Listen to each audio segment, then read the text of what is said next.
প্রতিদিন হয় নাকি বছরে কয়বার? কথা বলে না, কয়বার? আমার যুবকদের পরিমাণ বেশি দেখা যায়। আমি তো জানি করিমপুরের যুবকরা হচ্ছে দীপ্ত ইমানের আলোয় আলোকিত। এদেরকে রাম বাম, নাস্তিক, মুরতাদ আর ইসলাম বিদ্বেষীরা তাদের কণ্ঠকে দামাতে পারে না, কমাতে পারে না। বরং যেখানেই কোরআনের কথা, যে জায়গায় কোরআনের কথা, যে স্থানেই কোরআনের কথা, সেখানেই তাদের কণ্ঠ হয় উচ্চ আওয়াজে। ঠিক না বলা? এই তো সাউন্ড করতে হবে। তাহলে এই যুবকরা, আমার এই করিমপুরের কলিজার টুকরা যুবকদেরকে মেনশন করে বলতে চাই, আমার দেশের যুবকরা এমন যুবক, এরা যদি ঠিক থাকে এদেশে ইসলাম বিদ্বেষীরা ইসলাম নিয়ে ছিনিমিনি খেলতে পারবে না। কারণ যুবক ঠিক থাকবে যতক্ষণ, ইসলাম এগিয়ে যাবে দূর বহুদূর তাদের মাধ্যমে। ঠিক না বলেন?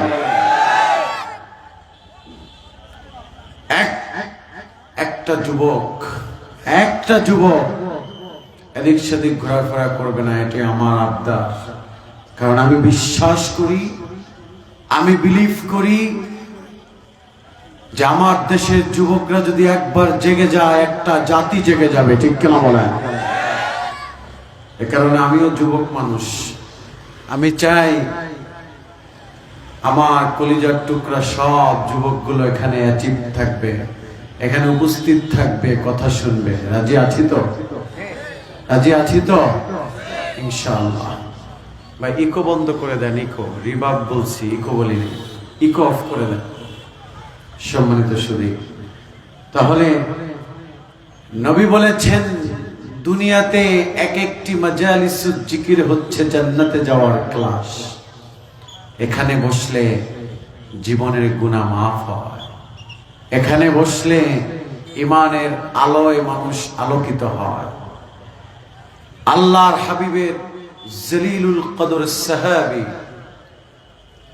মুআজ ইবনে জবল, তিনি তার ছাত্র হেলাল বিন আসওয়াদকে ডেকে ডেকে বলেছিলেন, ইজলিস বিনা নুমিন সাহ, তুমি বসো, আমাকে কোরআন শোনাও, আমিও কোরআন শোনাই, একটি মজলিস কায়েম করি। ইমানটা বাড়ায় দিবে কে? চিল্লায় বলেন কে? সম্মানিত সুধী, তাহলে এখানে বসলে জীবনে গুনাহ মাফ হয়, এখানে বসলে ঈমান বৃদ্ধি পায়। তো এখানে কিছু সময়ের জন্য এই ক্লাসে আমি একটু ওস্তাদ হব, আপনারা একটু ছাত্র হয়ে আমার কথা শুনবেন। রাজি আছেন তো?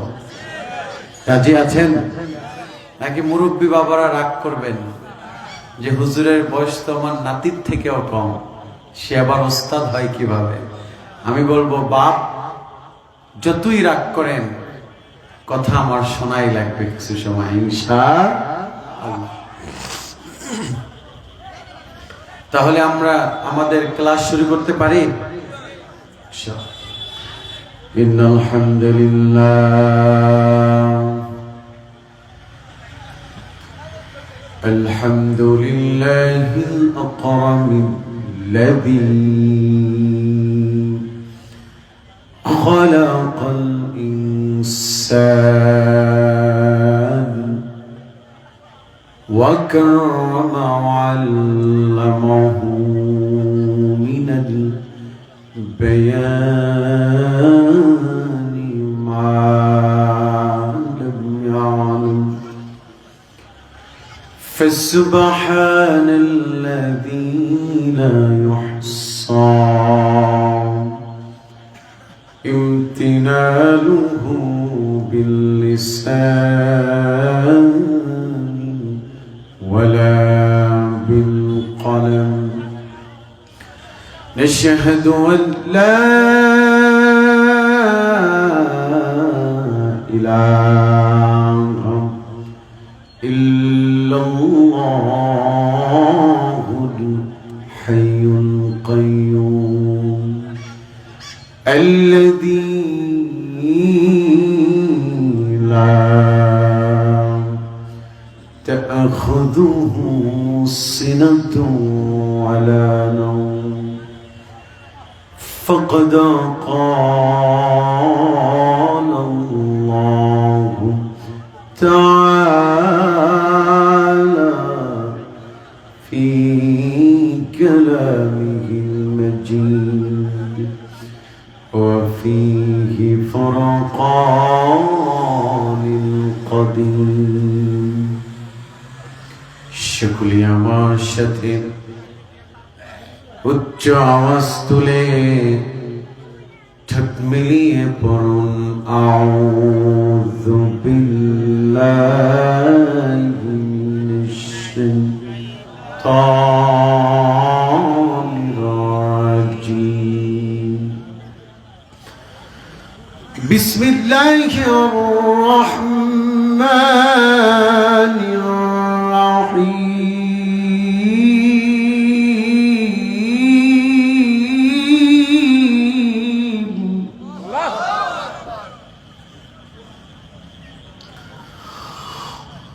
ربنا ما خلقت هذا باطلا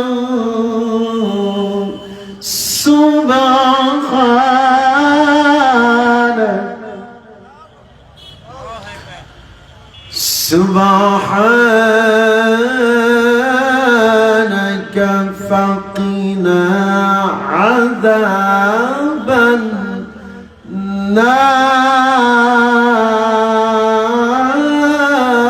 النار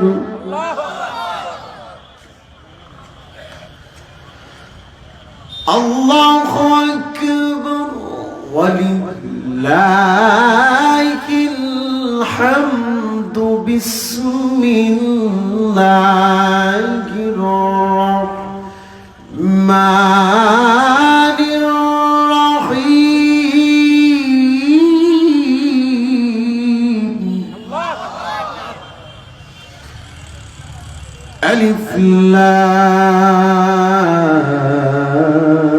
لام ميم أحسب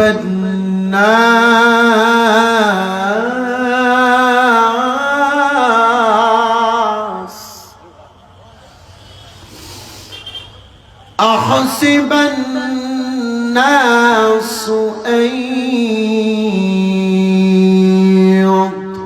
يتركوا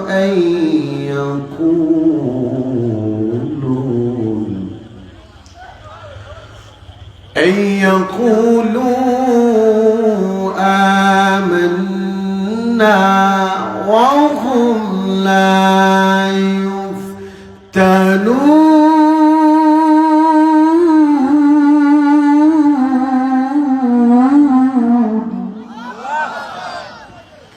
صدقت يا ربنا قال تعالى في شان حبيبه تكريما وتعظيما إن الله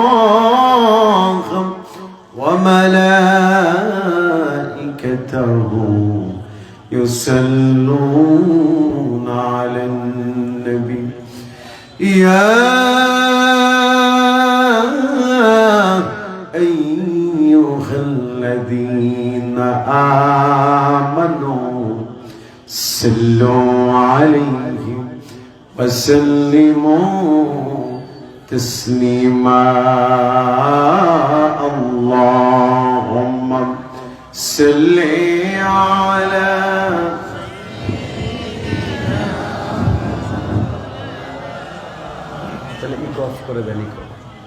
وعلى آل سيدنا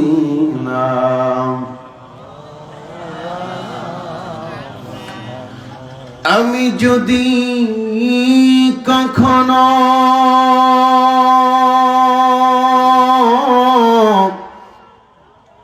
তাইফে যাই,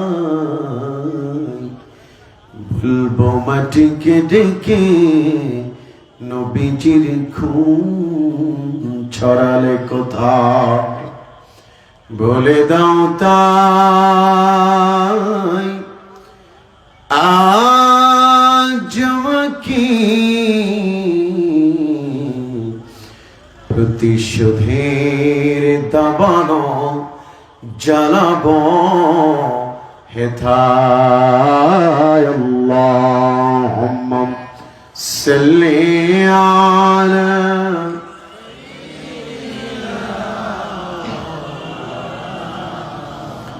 ওয়ালা আলি সাইয়্যিদিনা।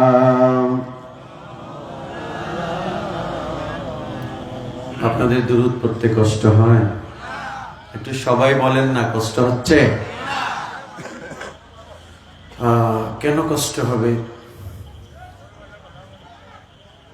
এই পৃথিবীতে এক একটা দোয়া এক এক সময় কবুল হয়েছে। আমি কিন্তু আগেই বলেছি যে এটি একটি ক্লাস। আমি এখান থেকে আপনাদেরকে কোরআন এবং সুন্নাহর আলোকে কিছু বিষয়কে ফাইন্ড আউট করব এবং এই বিষয়গুলো যাতে আমাদের কিয়ামতের বিভীষিকাময় নাজাতের উসিলা হয়ে যায়।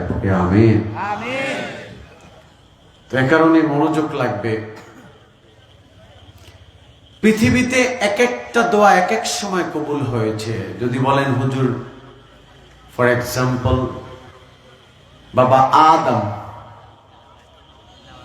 তিনি জান্নাতের ভিতরে আমার মাকে শয়তান ম্যানেজ করলো, মা আমার বাবাকে ম্যানেজ করে গন্ধম খাওয়ালো, নিষিদ্ধ ফল খাওয়ালো। আল্লাহ পাক তাদেরকে জান্নাত থেকে বিতাড়িত করলেন। বাবা আদম 1 বছর নয়, 2 বছর নয়, 350 বছর, মতান্তরে 360 বছর, মতান্তরে 400 বছর তিনি আল্লাহর কাছে কেঁদেছেন। একটি নামের উসিলায় তিনি ক্ষমা পেয়েছেন, কিন্তু কেঁদেছেন কিন্তু লম্বা বছর ধরে। ঠিক কিনা বলেন? তো আপনি বলতে পারেন 360 বছর কিংবা 400 বছর পরে আল্লাহ পাক তার দোয়া কবুল করেছেন। জাতির পিতা ইব্রাহিম আলাইহিমুস সালাম আল্লাহর কাছে সন্তান চেয়েছেন, আল্লাহ পাক কবুল করেছেন, কিন্তু সেটি তার বয়স যখন ডিপ হয়ে গেল, 90 বছর, মতান্তরে 100 বছর পরে আল্লাহ পাক বৃদ্ধ বয়সে তাকে একটি সন্তান দিলেন। ঠিক কিনা বলেন? আপনি যদি দেখেন পয়গম্বর আইয়ুব আলাইহিমুস সালাম, তিনি আল্লাহর কাছে দোয়া করেছেন, লম্বা সময় অসুস্থতার মাঝে ছিলেন, 18টি বছর পরে আল্লাহ তাকে পূর্ণ সুস্থতা দিয়েছেন। ঠিক কিনা? এক একটা দোয়া এক এক সময় কবুল হয়েছে। শুধুমাত্র কেবলমাত্র একমাত্র একটা দোয়া আছে, যেই দোয়াটি বান্দা শুধু জবান থেকে উচ্চারণ করবে, হাবিবুল্লাহর উম্মতরা শুধু জবান থেকে বলবে, আসমান জমিন লৌহ কলম সব ভেদ করে ধুলোক ভুলোক ছাড়িয়ে আল্লাহ পাকের আরশে আজিম পর্যন্ত সরাসরি পৌঁছে যায়। তো সঙ্গে সঙ্গে বান্দা জবান থেকে বলবে, তো সঙ্গে সঙ্গে কবুল হবে, এতে কোনো সময় আল্লাহ নেবে না। সুবহানাল্লাহ বলেন। সেই দোয়াটা হচ্ছে একমাত্র শুধুমাত্র মদিনাওয়ালার শানে দুরূদ। সুবহানাল্লাহ, আল্লাহু আকবার। এজন্য রাসূলুল্লাহর দুরূদ লাগবে। আপনি শুনলে অবাক হবেন। ইবনে আব্বাস হাদিস বর্ণনা করেছেন, মানুষ ঘুম ভাঙার আগে এক শ্রেণীর মাখলুকাতের ঘুম ভাঙে, দেখবেন, আপনি যদি খেয়াল করেন দেখবেন খেরের মুরগিগুলো মানুষের ঘুম ভাঙার আগে, ফজরের আগে সুবহে সাদেক যখনই হয় তখনই ওদের জবান থেকে শব্দ শোনা যায়, ঠিক কিনা? দেখবেন গাছে থাকা পাখিগুলো মানুষের ঘুম ভাঙার আগেই ওরা ওদের নিজের ভাষায় কিচিরমিচির করে শব্দ করে, ঠিক কিনা? একটি সহি বর্ণনায় হাদিস পাওয়া যায় কেন ওরা শব্দ করে। আসমান থেকে আল্লাহ পাক একজন রেদওয়ান নামক ফেরেশতা ওই মাখলুকাত মুরগি কিংবা পাখির কাছে আল্লাহ পাঠান। জমিনে আসার পরে মদিনাওয়ালার শানে, মানে, আজমতে, রফাতে, স্ট্যাটাসে 11 বার দুরূদ যখন ওই মাখলুকাতের কানে রেদওয়ান নামক ফেরেশতারা দুরূদ পাঠ করতে থাকে 1 থেকে 11 বার, তখন তাদের ঘুম ভেঙে যায়। ঘুম ভেঙে যাওয়ার পরে ওই মুরগিগুলো আর পাখিগুলো উম্মতে মুহাম্মাদির ঘুম ভাঙায়া আল্লাহ তাআলার কুদরতি কদমে, আল্লাহ পাকের কুদরতি পায়ের কাছে আপদ মস্তককে বিলীন করে ফজরের নামাজে মানুষকে শামিল করার জন্য ওদের জবান থেকে অনবরত শব্দ বের হতে থাকে। সুবহানাল্লাহ বলেন। তাইলে আগের রেদওয়ান নামক ফেরেশতা এসে তাদের ঘুম ভাঙায়, নবীর দুরূদ পড়ে, আর ওই মাখলুকাত গুলো আমাদের ঘুম ভাঙায়। যেই নবীর দুরূদে ওদের ঘুম ভেঙেছে, ওরা ঘুম ভাঙায় যাতে করে নবীর উম্মতেরা ফজরের সময় আরামের ঘুমকে হারাম করে তারা যেন নামাজের মুসাল্লায় দাঁড়িয়ে যায়। সুবহানাল্লাহ। আমার নবীর দাম আছে না নাই? কথা বললেন না, আছে না নাই?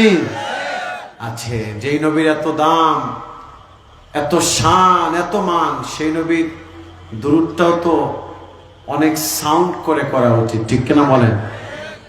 দেখি কে কত নবীকে ভালোবাসে, একটু সাউন্ডে প্রমাণ হবে। আল্লাহুম্মা সাল্লি আলা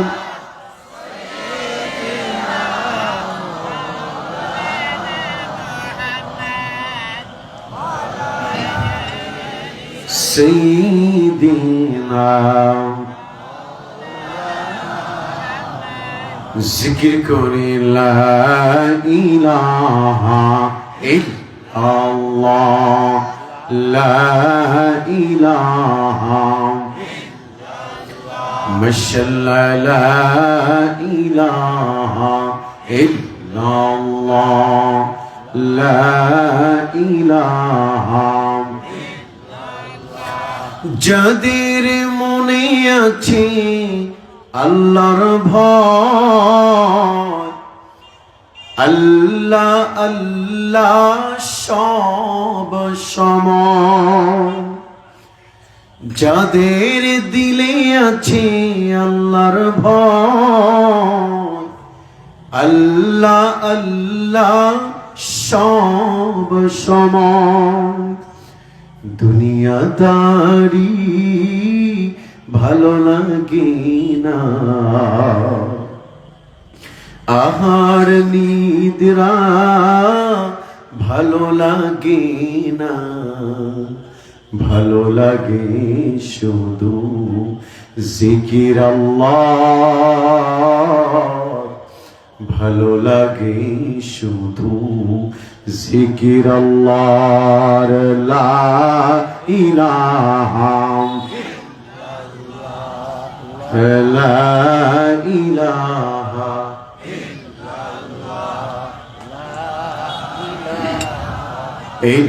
ইল্লাল্লাহ, লা ইলাহা লা ইলাহা ইল্লাল্লাহ মুহাম্মাদুর রাসূলুল্লাহ সাল্লাল্লাহু আলাইহি ওয়াসাল্লাম।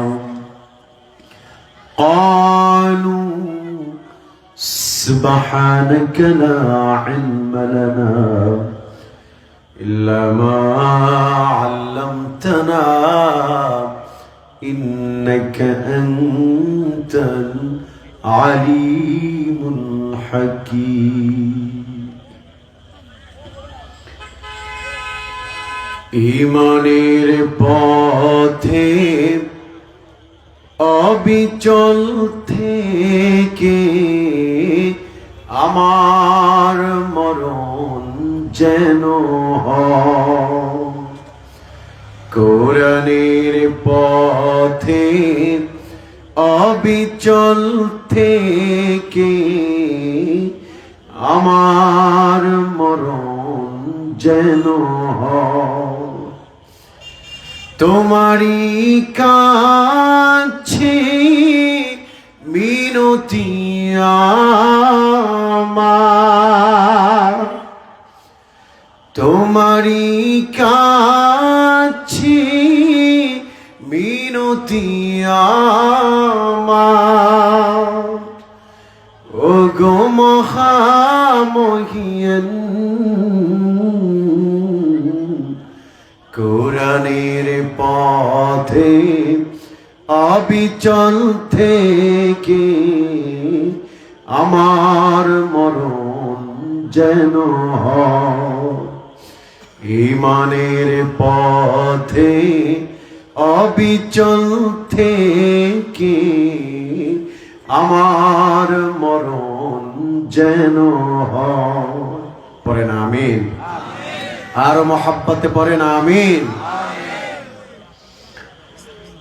করিমপুর ইসলামী যুব সংঘের উদ্যোগে 13তম বার্ষিক ইসলামী সুন্নি মহাসম্মেলন উক্ত সম্মেলনে সভাপতিত্বের দায়িত্ব পালন করছেন জনাব মোহাম্মদ জুয়েল আহমদ সাহেব মেয়র কমলগঞ্জ পৌরসভা উনি আছেন আল্লাহ হায়াতে বারাকা দান করুন পড়েন আমিন আরো সভাপতিত্বের আসন গ্রহণ করেছেন হাফেজ মাওলানা শফিকুল ইসলাম সাহেব হাফিজাহুল্লাহ ওয়া রাআ খতিব করিমপুর জামে মসজিদ আল্লাহ কবুল করুন পড়েন আমিন প্রধান অতিথি আন্তর্জাতিক খ্যাতি সম্পন্ন মুফাসসিরে কোরআন হযরত মাওলানা হযরতুল আল্লাম হাফেজ ওলিউল্লাহ আশিকি আল কাদরি সাহেব আল্লাহ পাক হুজুরের হায়াতে বারাকা দান করুন পড়েন আমিন এই মাইকের লোক কোথায় সাউন্ড বাড়াতে হবে সাউন্ড ক্লিয়ার করতে হবে জানে মালে বারাকা দান করুন সুস্থতার নিয়ামত নসিব করুন আল্লাহ পাক তার জ্ঞানকে বিশ্বময় চমকায়া দেখ পড়ে আমিন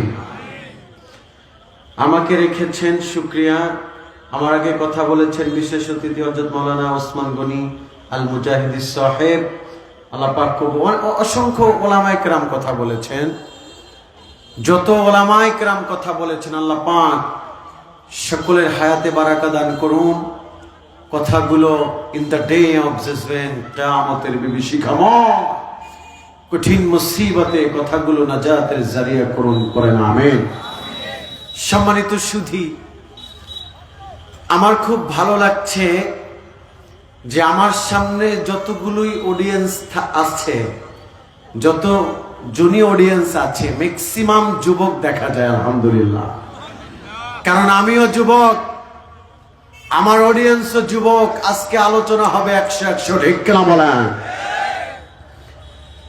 কারণ আমি বিশ্বাস করি আমার যুবকদের আমরা যদি ইন্সপায়ার করতে পারি মোটিভেশন করতে পারি যুবকদেরকে যদি আমরা ইসলামের অগ্রণী ভূমিকার পালন করতে যদি তাদেরকে আগায় দিতে পারি তাহলে এদেশে কোন ইসলাম বিদ্বেষীরা মাথা উঁচু করে ইসলামের ক্ষতি করার সাহস পাবে না ঠিক কিনা বলেন এজন্য আগামীর দিন হচ্ছে কোরআনের দিন আগামীর সময় হচ্ছে বিজয়ের সময় আগামী নেতৃত্ব হচ্ছে যুবকদের নেতৃত্ব আগামীর কর্তৃত্ব হচ্ছে যুবকদের কর্তৃত্ব ঠিক কিনা বলেন সম্মানিত সুধী আমি আমার একটি সাবজেক্টে কথা বলবো ইনশাআল্লাহুল আজ্জা ওয়া জাল্লা, কিন্তু এর আগে আমি সকলকে দিয়া 3টা তাকবীর দেওয়াতে চাই। কয়টা? আমার যুবকরা কি দুর্বল হয়ে গেছে? আমার কলিজার টুকরারা কি দুর্বল হয়ে গেছে? কয়টা তাকবীর? কয়টা? 3টা। যদি বলেন হুজুর তাকবীরটা কেন দেওয়াবেন, রিজনটা কি? কারণ হলো এদেশে রবকে বাদ দিয়া মাখলুকতের স্লোগান দিতে দিতে আমাদের অন্তর পচে গেছে, ঠিক কিনা বলেন? অমুক ভাইয়ের চরিত্র ফুলের মতো পবিত্র, নামাজ পড়ে না, একক তো গাঁজা খায়, দাসত্ব, ঠিক কিনা বলেন? এজন্য আসুন আমরা রবের নামে তাকবীর দিয়ে আমাদের কলুষিত হৃদয়কে আমরা আলোকিত করব, ঠিক কিনা বলেন? আমি বিশ্বাস করি করিমপুরের যুবকরা হচ্ছে দীপ্ত ইমানের আলোয় আলোকিত। এক একটা তাকবীরে আকাশ বাতাস মুখরিত হবে। এই বিশ্বাসের মাঝে কি কোনো ফাটল আছে? কোনো সংশয় আছে? কোনো ডাউট আছে? একটু প্রমাণ হয়ে যাক, ঠিক না হুজুর? প্রমাণ হয়ে যাক। না না, আমি দিচ্ছি। নারায়ে তাকবীর। যতগুলো মানুষ সেই তুলনায় অত বেশি হয় নাই। আমি কিন্তু হতাশ। দ্বিতীয়বার নারায়ে তাকবীর। আগের থেকে আরো কমে গেল নাকি দ্বিতীয়বার? আচ্ছা, শেষ ভালো যার সব ভালো। আমি আশা করব এবার আমি হতাশ হব না। আমার যুবকদের যত শক্তি আছে, আমার মুরব্বী বাবাদের যত শক্তি আছে, গলার মাঝ বরাবর এনে আকাশ বাতাসকে মুখরিত করে তাকবীর দিয়ে বাতিলদেরকে জানায়ান দিতে চায়। জানায় দিবে তারা যে দেশে ইসলাম ছিল, আছে, থাকবে। শাহজালালের তরবার প্রয়োজনে বারবার গর্জে উঠবে, বাতিলদের কাছে মাথা নত করবে না, ঠিক কিনা বলেন? তাহলে রেডি তো? রেডি তো? হাত দুইটা জাগান তো, টান টান করেন, টান টান টান টান, নিচে নামান, আবার আবার নিচে নামান, আবার উঁচু করেন, আবার নিচে নামান। যখন আমি তাকবীরটা দেওয়াবো, শেষ তাকবীর, 2টা হাত উঁচু করে যত শক্তি আছে গলার মাঝ বরাবর এনে এবার একটা খেলা হবে। রাজি আছেন তো? নারায়ে তাকবীর, নারায়ে তাকবীর, নারায়ে রিসালাত, কোরআন সুন্নাহর আলো, নারায়ে তাকবীর। মাশাআল্লাহ, আমার যুবকরা অ্যাক্টিভ, মাশাআল্লাহ। মোটামুটি একটু গরম হয়েছে না? শরীর গরম হয়েছে তো? ইনশাআল্লাহ। এবার আমরা আমাদের মহাগ্রন্থ আল কোরআনুল কারীমের অন্যতম একটি সূরা, সূরাতুল কালাম থেকে আমরা কথা শুনবো ইনশাআল্লাহ। কোরআনের সূরা আছে মোট কতগুলা? সবাই বলেন। 100। আমি গতকালকে খাগড়াছড়িতে জিজ্ঞাসা করছি যে কোরআনের সূরা আছে কতটি? কয় 6666। বিষয়টা তো এমন হবে না, হবে এখানেও কি হবে? সূরা কতটি? 114টি। কোরআনে পারা আছে কতগুলো? 30। তো 114টি সূরার মাঝে অন্যতম সূরা সূরাতুল কালাম থেকে আমরা কথা শুনবো। প্রথম 5টি আয়াত থেকে আমরা জানতে চাইবো এবং জানান দিতে চাইবো যে আয়াত আমাদেরকে কি শিক্ষা দেয়। কথা বলেন ইনশাআল্লাহ। সম্মানিত সুধী, এর আগেই ইতিমধ্যেই আমরা সকলে উপস্থিত হচ্ছি, হব ইনশাআল্লাহ। যুবকদেরকে বলবো, বন্ধুরে আমার কলিজার টুকরা শোনো, এই জান্নাতের বাগান প্রতিদিন মিলবে না। অতএব তুমি Facebook, YouTube, Twitter, imo, WhatsApp এইগুলো ছাড়ো। জান্নাতের বাগানে বসো, কপালটা খুলে দিবে একজন, তিনি কে? চিল্লা বলেন কে? অনেক মুরব্বী বাবারাও আছে, এরা আবার দুই আঙ্গুলের চিপায় খাবার নিয়ে চিপায় চাপায় দাঁড়াইয়া সুখ টান দেয়, আছে না নাই? চিন্তা করতেছে, দেখি যদি বয়ান ভালো হয় তাইলে বমো, না হইলে বাসায় যায় ঘুম দেবো, আছে না নেই? আবার এরা এমন অবস্থা, এই খাবার নাকি টয়লেটে গিয়া না খাইলে টয়লেটও ক্লিয়ার হয় না। কথা বুঝতেছেন? রাগ করতেছেন? আছে মানে খাবার, এখানে কেউ এই পাবলিক নাই, এ কারণেই কথাটা বলতেছি। মানে ভাত না খায় থাকতে পারবে কিন্তু বিড়ি ছাড়া থাকতে পারবে না, এমন আছে না নেই? আমি বলবো, বাপ বিড়ির মায়া ছাড়েন, জান্নাতের বাগানে বসেন, কপালটা খুলে যাবে। কোন কথাটা আপনার হৃদয়ে দাগ কাটবে, কোন কথাটা আপনার হৃদায়েতের পাথেও হবে, আপনি আমি জানি না, ঠিক কিনা বলেন? জান্নাতের বাগানে বসে যান, কপালটা খুলে দিবে আমার আল্লাহ, ঠিক কিনা বলেন? সেই মহান রবের শিখানো ভাষায় কালিমাতু হামদ উচ্চ আওয়াজ তুলে জবান খুলে পড়ছি আলহামদুলিল্লাহ। জবান খুলে পড়ছি, একটি জবানও বন্ধ থাকবে না। সকলে উচ্চ আওয়াজ তুলে পড়ছি রব্বানা লাকাল হামদ হামদান কাসীরান তাইয়িবান মুবারাকান ফীহি ইয়া রাব্বি। সবাই বলেন না, ইয়া রাব্বি লাকাল হামদু কামা ইয়ানবাগি লিজালালি ওয়াজহিকা ওয়া আযীমি সুলতানিক। সবার ডান হাত আছে? একটু দেখি তো, টান টান করেন, মাশাআল্লাহ। ডান হাত দিয়ে কলবটা ধরেন, যেখানে আমাদের হার্ট, হৃদয়।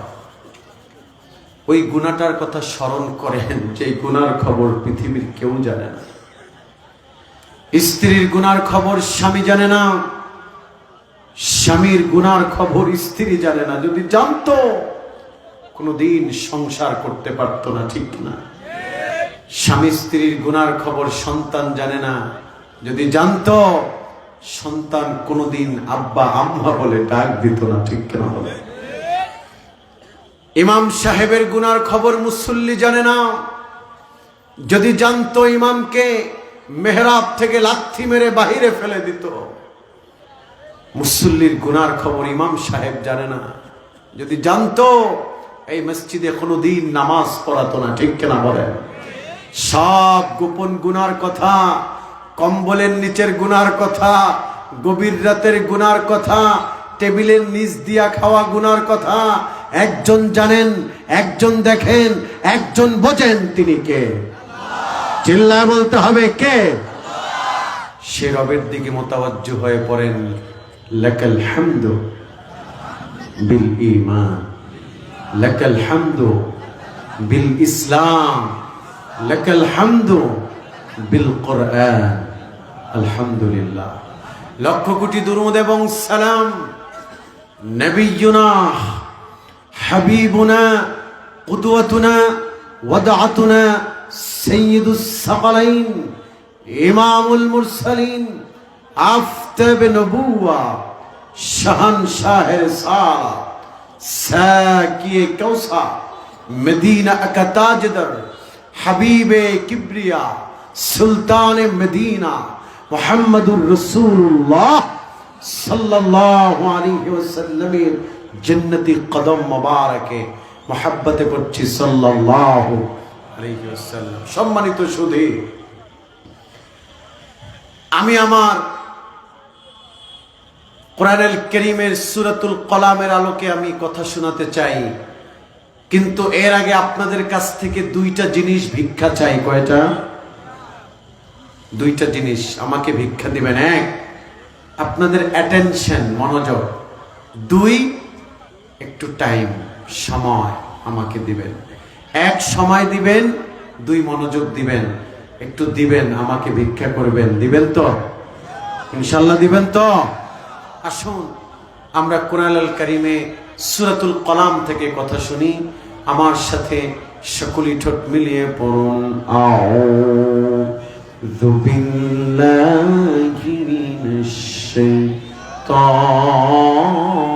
রাজিম বিসমিল্লাহির রাহমানির রাহিম নুন ওয়াল কলমি ওয়া মা ইয়াসতুরুন মা আনতা বিনি'মাতি রাব্বিকা বিমাজনুন وَإِنَّ لَكَ لَأَجْرًا غَيْرَ مَمْنُونٍ وَإِنَّكَ لَعَلَى خُلُقٍ عَظِيمٍ صدق الله العظيم وصدق رسوله النبي الحبيب الكريم ونحن على ذلك من الشاهدين والشاكرين والحمد لله رب العالمين সম্মানিত সুধী আল্লাহ পাক এই সূরার মাঝে প্রথমেই তিনটি কসম করেছেন। কয়টি? সবাই বলেন তিনটি।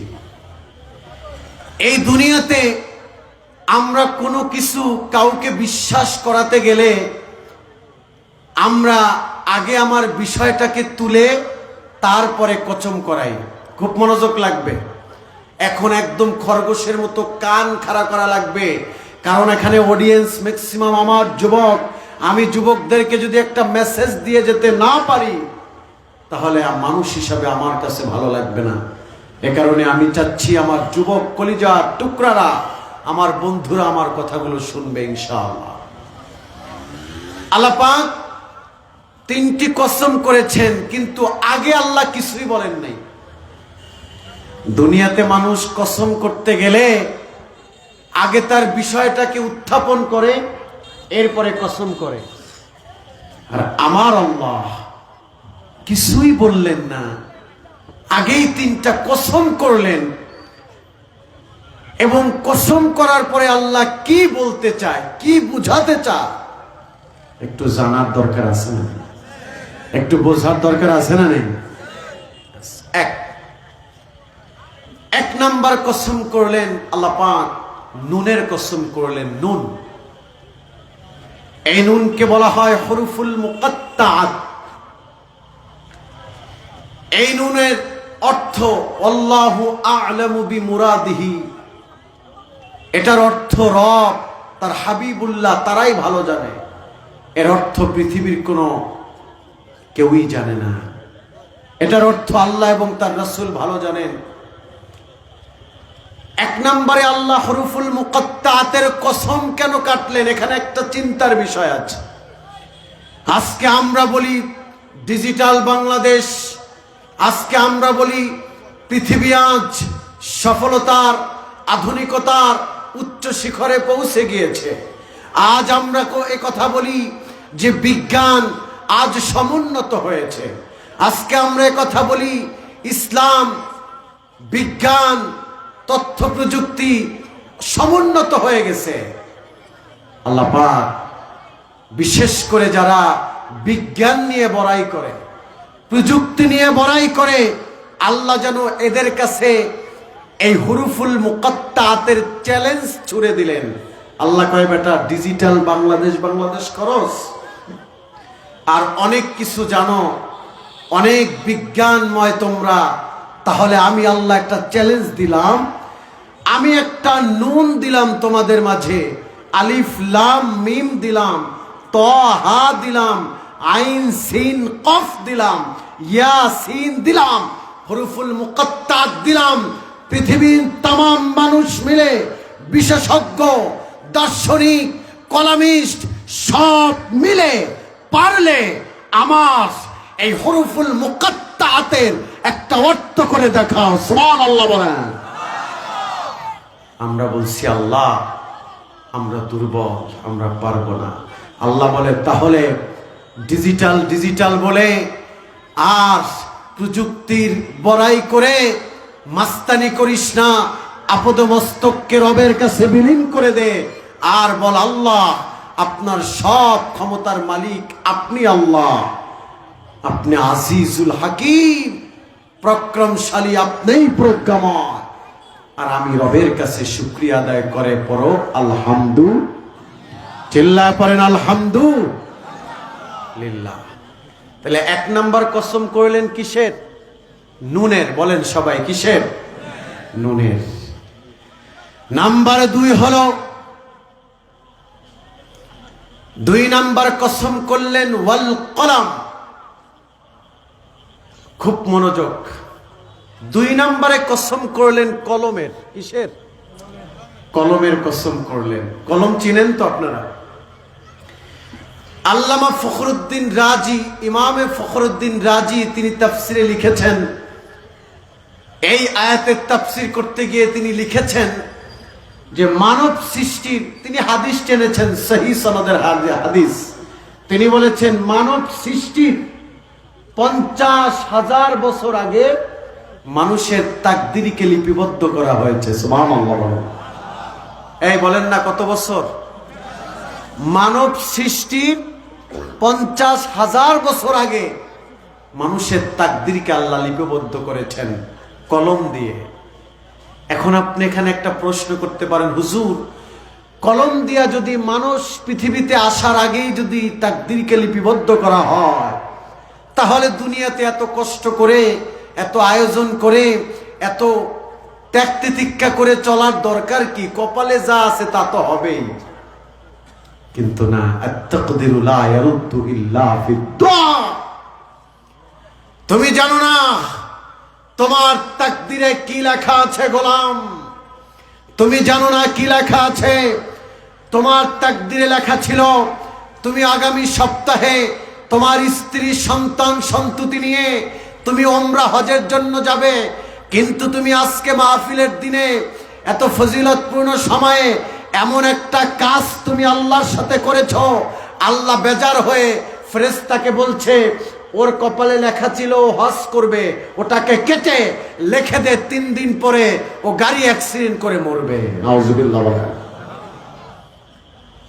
আহারে, একটা লোক অনেক গুনাহ করছে, তাকদিরে লেখা অনেক খারাপ কিছু, কিন্তু করিমপুর জান্নাতের বাগানে এসে বসে আল্লাহকে আল্লাহ বলে এমন একটা ডাক দিছে, আল্লাহ পাক ডেকে ডেকে ফেরেশতাকে বলল, ফেরেশতা শোনো শোনো, আমার এই গোলামটা মাজালিসুজ জিকিরে বসে আমি আল্লাহকে এমন একটা আল্লাহ বলে ডাক দিছে, ওর কপালে লেখা ছিল ও বেঈমান হয়ে মারা যাবে, ওইটাকে কেটে লিখে দাও, ও 5 দিন পরে ও বড় হজ করতে যাবে। সুবহানাল্লাহ বলে।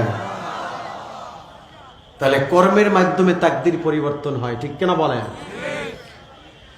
এখন যেই কলম দিয়ে বান্দার তাকদীরকে লেখা হয়েছে পৃথিবীতে আসার 50,000 বছর আগে, সেই কলমের ফটোকপি একটা কলম এই পৃথিবীতে আছে না নেই? যে কলম দিয়ে তাকদীর লিখেছে ওই কলমের একটা ফটোকপি বাংলাদেশেও আছে না নাই? আছে না? যে কলম দিয়ে স্কুল কলেজে আমরা লেখালেখি করি, যে কলম দিয়ে আমরা কতভাবেই নিজের কাজে ব্যবহার করি, এই কলম আছে না নাই? আল্লাহ যেন এই কলম পৃথিবীতে দিয়ে চ্যালেঞ্জ করছে। আল্লাহ যেন ব্যক্তহীন কণ্ঠে বলতে চায়, আমি যেই কলম দিয়ে বান্দার তাকদীর লিখেছি ওই কলমের একটি ফটোকপি কলম আমি দুনিয়ায় দিয়েছি।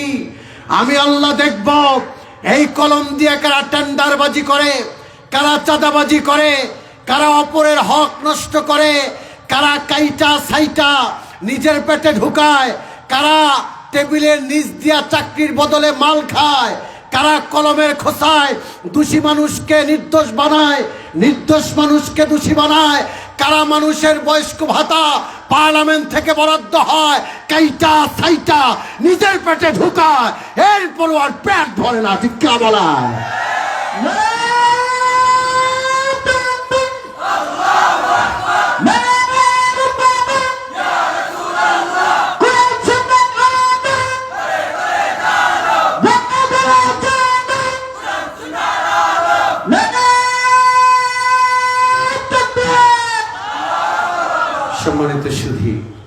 কি এদেশে আমি কোন রাজনৈতিক কথা বলছি না, এটি সার্বজনীন সবার হৃদয়ের কথা। দেখবেন এদেশের কলমওয়ালাদের এমন অবস্থা, আমার দেশে আহারে পিঁপড়া চিনেন তো? পিঁপড়া যে কালারের মিষ্টি হোক, যে কালারের মিষ্টি হোক, ও মিষ্টি ঘেরান পাইলেই যাবে খাবে। আমার দেশের এমন দায়িত্বশীল আছে, কলমওয়ালারা আছে, এয়ার কন্ডিশনের নিচে বসে, দামি ব্র্যান্ডের বস চেয়ারে বসে কাইটা সাইটা পিঁপড়ার মতো ও কালবাট খায়, ও হাওর খায়, ও খালবিল খায়, নদী নালা খায়, ও রাস্তা খায়, ও ঘাট খায়, ও পেঁচ জ্বালায় খায়, খাইতে খাইতে পেঁচ জ্বালার বদলে বাঁশ দেয়। এমন কি এতেও পেট ভরে না, খাইতে খাইতে সাধারণ মানুষ, মুরব্বী মানুষের বয়স্ক ভাতা বরাদ্দ হয়, ওইটাকেও কাইটা আর বড় পেটটার মাঝে ঢুকায়, এরপরও আর পেট ভরে না। ঠিক না বলা? কি এই সোর আছে না দেশে? আপনাদের দেশে নাই? আছে আছে। আমি তো ভাবছি শুধু ঢাকায় আছে, এদিকেও আছে। এই সকল চোরদের থেকে আল্লাহ আমাদের হেফাজত করুন, পড়েন আমিন। এই চোরদের সাথে ইসলামের কোনো সম্পর্ক, চিল্লায় বলেন সম্পর্ক নাই। ইসলাম আছে যেখানে আমরা আছি, কোরআন আছে যেখানে আমরা আছি, সত্য আছে যেখানে আমরা আছি, তাওহীদবাদী যেখানে আমরা আছি, আল্লাহ কবুল করুন, পড়েন আমিন। তাহলে 2 নাম্বার কসম খেলেন আল্লাহ কলমের।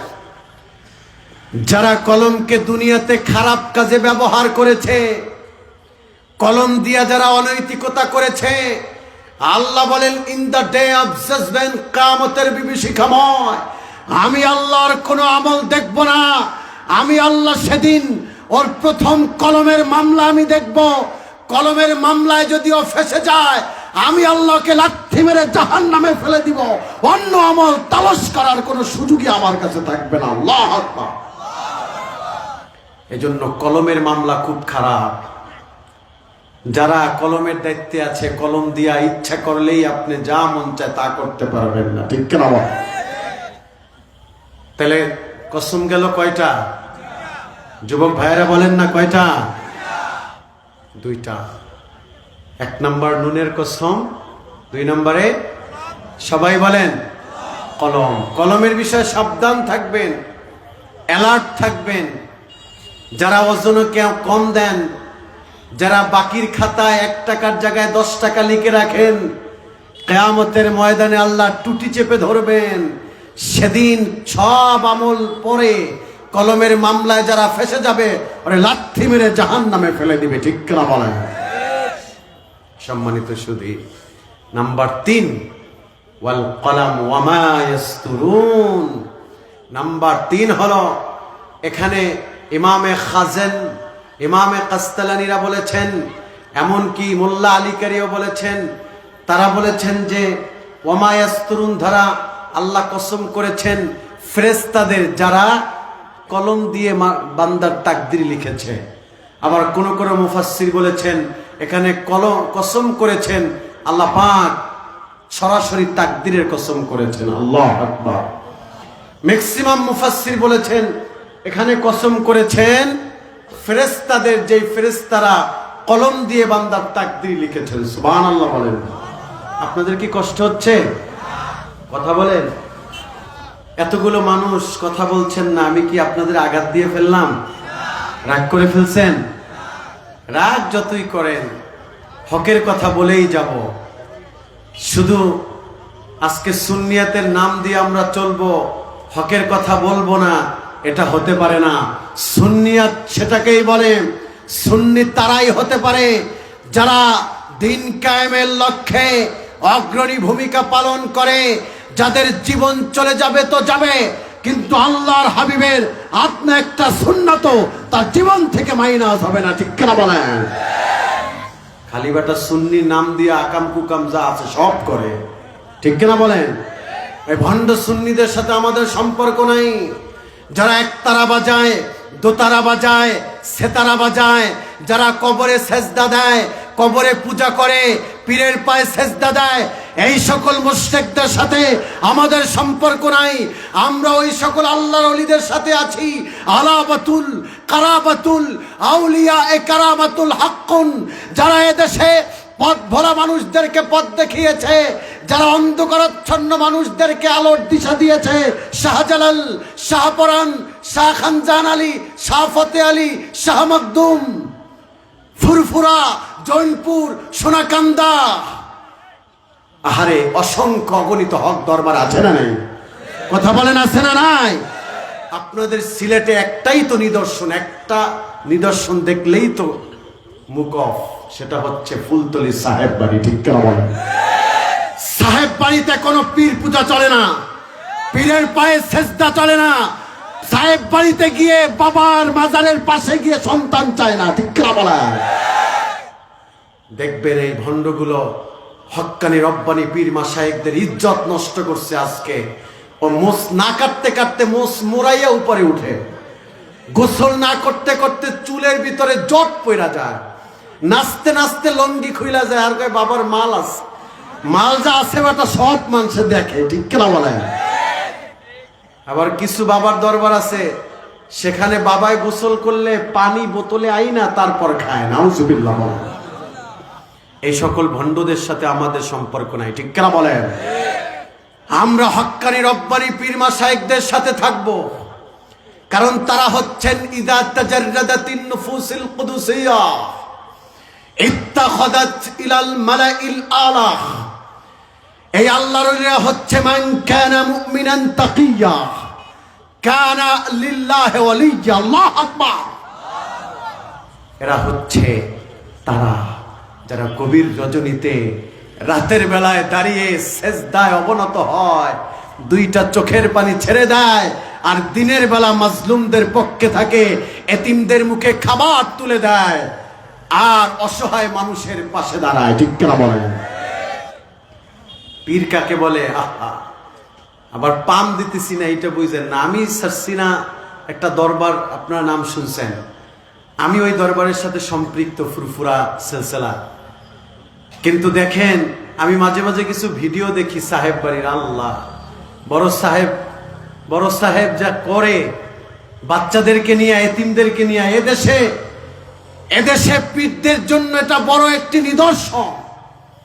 অন্যান্য পীরদের কাছেই যাওয়া যায় না, পাশেই ফেরা যায় না।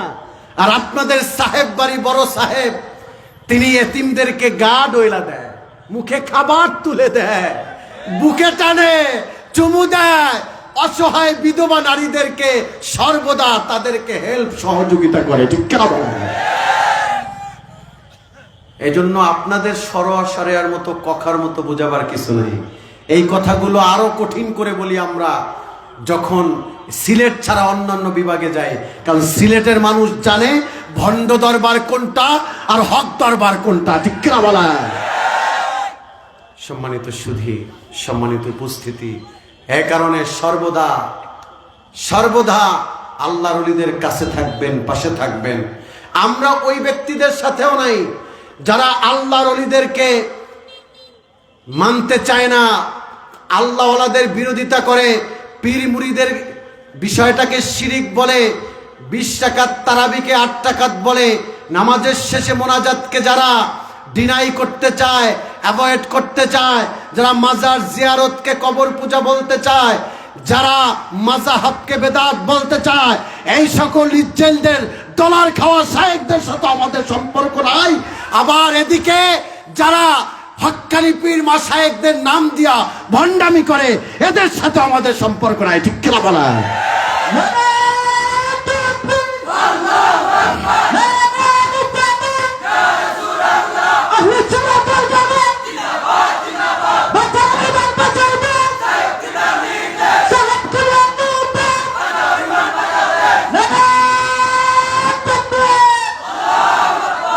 সম্মানিত সুধী, এ কারণে আমরা হক্কানি রব্বানি পীর মাশায়েখদেরকে খুঁজে বের করবেন, এটা সিদ্ধান্ত আপনার।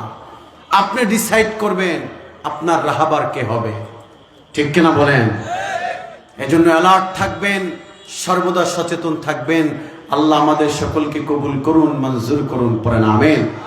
তাইলে আল্লাহ কসম করলেন কয়টা? বলেন না কয়টা? এক, নুনের কসম। দুই, সবাই বলেন কলমের। তাইলে কলমের বিষয়ে অ্যালার্ট থাকবেন তো? কলম দিয়ে মানুষকে ঠকাবেন না তো? নির্দোষ মানুষকে দোষী বানাবেন না, দোষী মানুষকে নির্দোষ বানাবেন না, বিনা কারণে তাদেরকে বছরকে বছর কারারুদ্ধ করবেন না, ঠিক কিনা বলেন? নাম্বার 3, সেটা হচ্ছে সর্বদা আল্লাহ তাআলা বলে কসম করেছেন, আল্লাহ তাআলা 3 নম্বরে কসম করেছেন ফেরেশতা যারা তাকদীর লিখেন। সুবহানাল্লাহ বলেন। এখন হচ্ছে টু দা পয়েন্ট, এখন হচ্ছে মূল আলোচনা। এই 3টি কসম খাওয়ার পরে আল্লাহ তাআলা তার গোলামকে কি বলতে চায়, কি মেসেজ দিতে চায়, আল্লাহ কি বলতে চায়? আল্লাহ শুরুতেই 3টা কসম করলেন, এরপরে আল্লাহ কি বলতে চায়? বিষয়টা ইম্পর্টেন্ট কিনা বলেন? আল্লাহ কি বলতে চায়, বিষয়টা ইম্পর্টেন্ট অবশ্যই। আসুন আমরা জানি আল্লাহ কি বলতে চায়। আল্লাহ তাআলা ডেকে ডেকে বলেন, গোলাম রে শোনো শোনো, মা আনতা বিনিআমাতি রাব্বিকা বিমাজনুন। আল্লাহ তাআলা তার হাবিবে কিবরিয়া, আল্লাহর হাবিবের জাসাত মুবারকে যেন কুদরতি হাত দিয়া মুসা দিয়া বলতেছে, হুজুর আপনাকে মক্কার লোকেরা মজনুন বলে, পাগল বলে। ইয়া রাসূলুল্লাহ, ইয়া হাবিবাল্লাহ, আপনি মজনুন না, পাগল না, আপনি হলেন আমার পেয়ারা। এখন এই আয়াতের একটা সাবাবুন নুজুল আছে, একটা শানে নজুল আছে। খারাপ লাগতেছে আপনাদের? মূল যিনি আলোচক তিনি তো আসতেছেন, আলহামদুলিল্লাহ, তিনি কথা বলবেন। আমি অল্প সময় চলে যাব কথা বলে, শুধু আপনাকে একটু সাবাবুন নুজুলটা শোনাতে চাই। আমার আলোচনা করার কথা ছিল যে অঙ্গিকে, আমি স্টেজে বসার পরে আলোচনার প্যাটার্ন ঘুরাই দিছি, কারণ আমি দেখতেছি আমার যুবকরা বসা। আমার এই যুবকদের আমি আবারও ব্যক্তহীন কণ্ঠে বলতে চাই, আমার এই যুবকদের ঈমান হরণ করার জন্য এক শ্রেণীর শায়েখ আছেন যারা ঘন্টা দিয়া ইন্টারনেটে এসে ফতুয়াবাজি করে, কিন্তু তাদের পরিচয় আমরা ইতিমধ্যেই পেয়েছি। প্যালেস্টাইনদের মুসলমানদের উপরে যখন হামলা মামলা হয়েছে, তখন ইসরায়েলদের ডলার খাওয়া শায়েখরা ইসরায়েলদের পক্ষে কথা বলেছে, মুসলিমদের পক্ষে থাকে না, ঠিক কি বলা? এজন্য আমার এই কলিজার টুকরাদের ঈমান তারা হরণ করতে চায়। এই জন্য আমি বলতে চাই বন্ধু, আমি বলতে চাই যুবক, আমার কলিজার টুকরা তোর পা আগায়া দে, আমি ধরব। আমিও যুবক, তুমিও যুবক। আমি বলতে চাই ও কথা, তোমার অন্তরের ভিতরে, তোমার কলবের ভিতরে একটা স্বচ্ছ ঈমানের অ্যান্টিভাইরাসের সেটআপ নাও, যাতে বাতিলদের ভাইরাস তোমার ঈমানকে হরণ করতে না পারে, ঠিক কি বলা?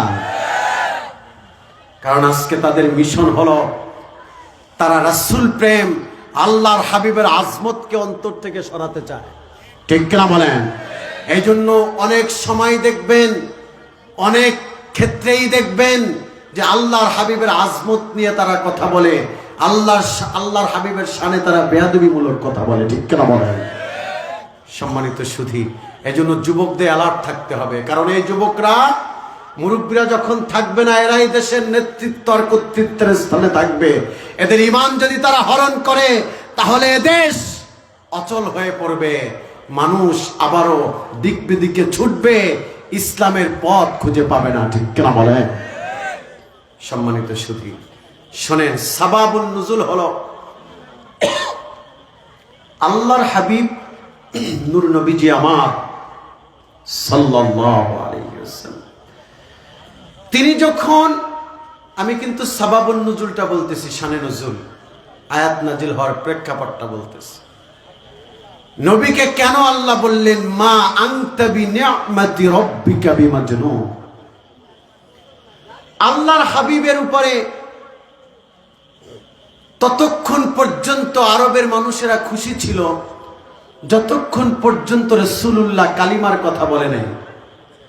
আল্লাহর হাবিব ছোট্ট সময় তাকে সবাই কি নামে ডাকতো বলতে পারেন? সবাই বলেন কি নামে? আল আমিন বলে ডাকতো তাকে।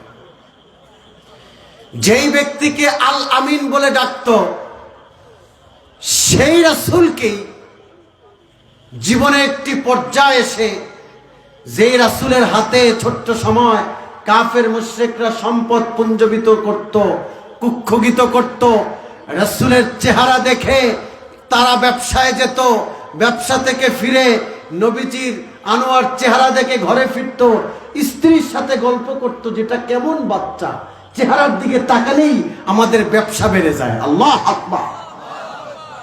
কিন্তু সেই রাসূল, সেই হাবিবুল্লাহ যাকে তারা আল আমিন বলল, সেই নবীকেই জীবনের একটি পর্যায়ে সে রাসূল যখন দিন কায়েমের কথা বললেন, যখন সমাজ থেকে অমানিসা দূর করতে চাইলেন, মূর্তি পূজারীদের মিশনকে রাসূল ভেঙে দিতে চাইলেন, যখন রাসূল টেন্ডারবাজ, চাঁদাবাজ, ইফতিজার তাদেরকে রাসূল সরাতে চাইলেন, আল্লাহর হাবিব যখন কালিমার কথা স্পষ্ট বলতে শুরু করলেন, যারা তাকে আল আমিন বলছে তারাই আবার তাকে এখন পাগল বলছে।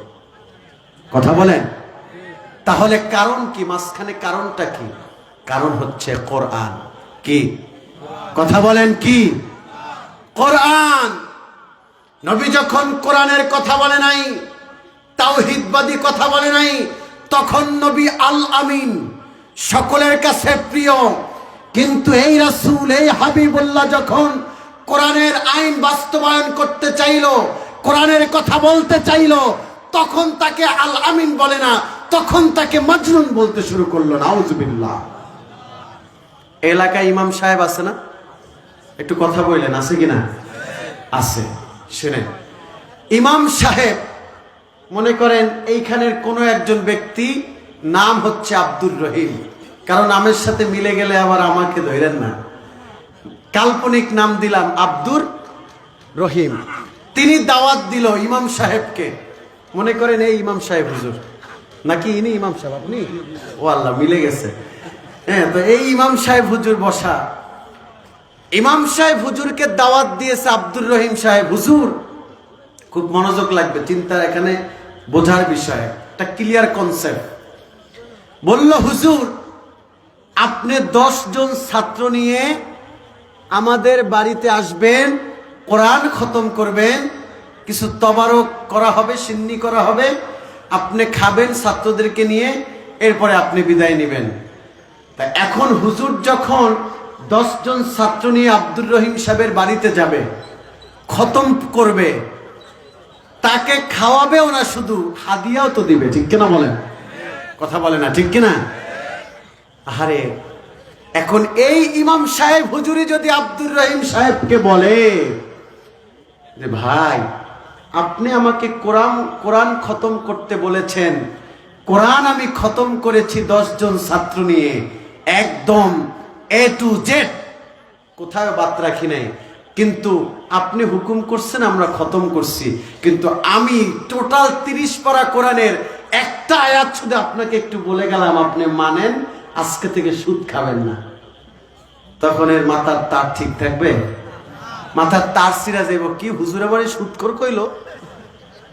তখন সে আইসা মসজিদে এসে বলবে যে ইমাম সাহেব ভালো না, সে আমাকে আয়াতের বয়ান শোনায় সুদের। কেন? আমি কি সুদের ব্যবসা করি? কুমিল্লাতে একদিন বয়ানে গেলাম, আমাকে বলতেছে হুজুর একটু সুদের বিষয়ে কথা বললেন, আমাদের দেশে লাড়াচাড়ার ব্যবসা ভালো চলে, টাকা ভাড়া দেয়, বুঝছেন? বুঝতেছেন তো? টাকা ভাড়া দেয়, এই দেশে দেয়, সুদে টাকা লাগায়। মানে জিজ্ঞাসা করতেছে মুরব্বীকে, মুরব্বী কি করেন? কয় করি একটা ব্যবসা করি। কইতে চায় না, কয় না বলেন কি করেন, বলবেন তো? কয় করি, লাড়াচাড়ার ব্যবসা করি। মানে কুমিল্লাতে নাকি জবাব দিছে, কয় লাড়াচাড়ার ব্যবসা করি। কয় লাড়াচাড়ার ব্যবসাটা কি বলেন? এখন আরো সহজ করে কি বলবে? বলতেছে টাকা ভাড়া দেই। বুঝতেছেন? মানে সে সুদে টাকা লাগায়। সে সমাজ বিনির্মাণে, জাতি বিনির্মাণে মানুষকে সহযোগিতা করে। এইটা কি সহযোগিতা? বলেন না, এটা কি সহযোগিতা?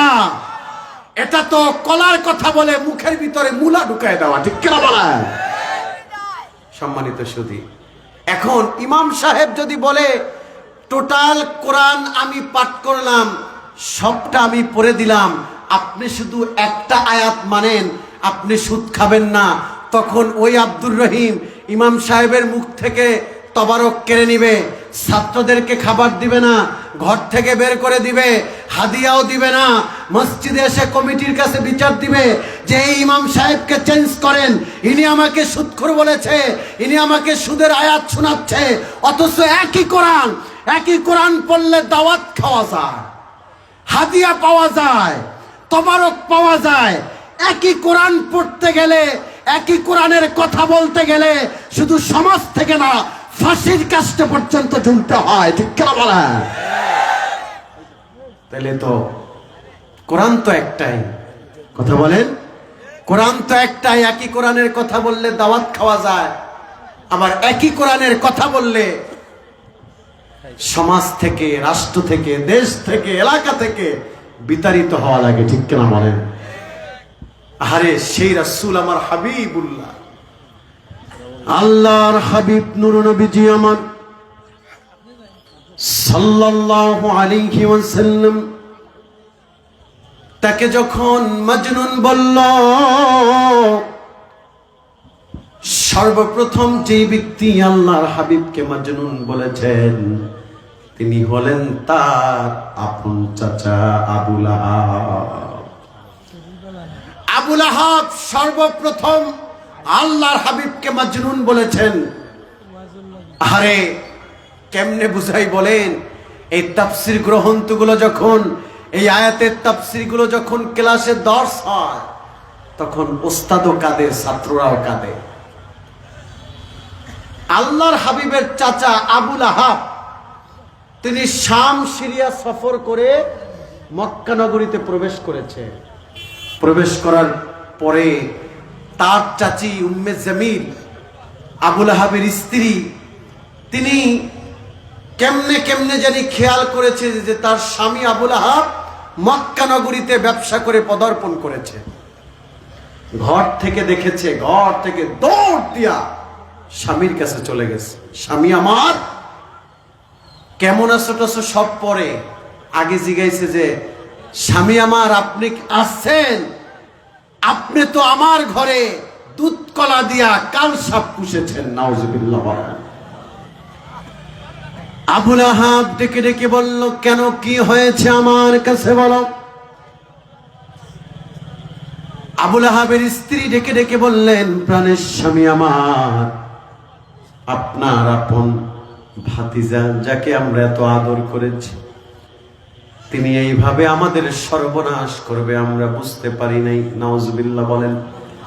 বলতেছে বাপ দাদার ধর্মের মুখে চুনকালি দিয়া তার নাকি একজন খোদা আছে, তার নাকি একজন স্রষ্টা আছে, তিনি একাত্মবাদী, নাকি একজন খোদা আছে, তিনি তার একাত্মবাদী খোদার দাওয়াত দিচ্ছে। আবু লাহাব শোনার পরে তার সামান যা ছিল সব মাটিতে ফেলে দিয়ে স্ত্রীর সাথে আর কথা বাড়ালেন না। মক্কাবাসীকে ডেকে ডেকে বললেন, মুহাম্মদ কোথায়? আমরা বলি সাল্লাল্লাহু আলাইহি ওয়াসাল্লাম। সবাই বলেন তিনি তো হাতিমে কাবার পাশে আছেন। তার চোখগুলো বড় বড় করে, চেহারাটা লাল হয়ে আছে। আল্লাহর হাবিবের কদমে গিয়ে বললেন, আমার ভাতিজা মুহাম্মদ। আমরা বলি সাল্লাল্লাহু আলাইহি ওয়াসাল্লাম। হুজুর মাথা জাগালেন, ডেকে ডেকে বললেন, ভাতিজা, যেই কথা তোমার চাচির মুখ থেকে শুনেছি, কথা কি সত্য? কয় কোনটা? কয় ওইটা। কয় যেটা শুনেছেন সেটা 100% সত্য। এবার চাচার মাথা যেন আরো গরম হয়ে গেল। তিনি বলল, কেমন করে তোমার স্পর্ধা হয় চাচার সামনে এমন কথা বলতে? তুমি কেমন করে বাপ দাদার ধর্মকে বাদ দিয়া কেমন করে তুমি নতুন ধর্মের কথা বলো? এটা আমি চাচা হিসাবে কোনোদিন মেনে নিতে পারবো না। কথাটা বলার সঙ্গে সঙ্গে ইজলিস মা আলাইহিম হাওয়াইজ, আল্লাহর হাবিব বসা থেকে উঠে দৌড় দিয়ে আবু লাহাবের হাতটা ধরলেন, ধরে বললেন, চাচা আমার, ও চাচা,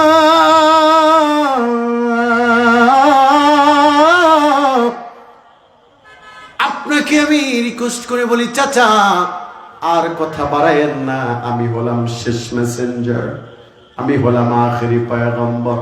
আমাকে নবী হিসাবে মেনে নেন, আর আমার আল্লাহকে আপনি রব হিসাবে মেনে নেন। আমি রাসূল সাক্ষ্য দিলাম কিয়ামতের বিভীষিকাময় আপনাকে জান্নাতে যাওয়ার ক্ষেত্রে রাসূলুল্লাহ আমি জামিনদার হয়ে যাব। হাতটা সরাইয়া বলল, একবার বলেছে দ্বিতীয়বার বলবা না। তোমার পথে তুমি, আমার পথে আমি।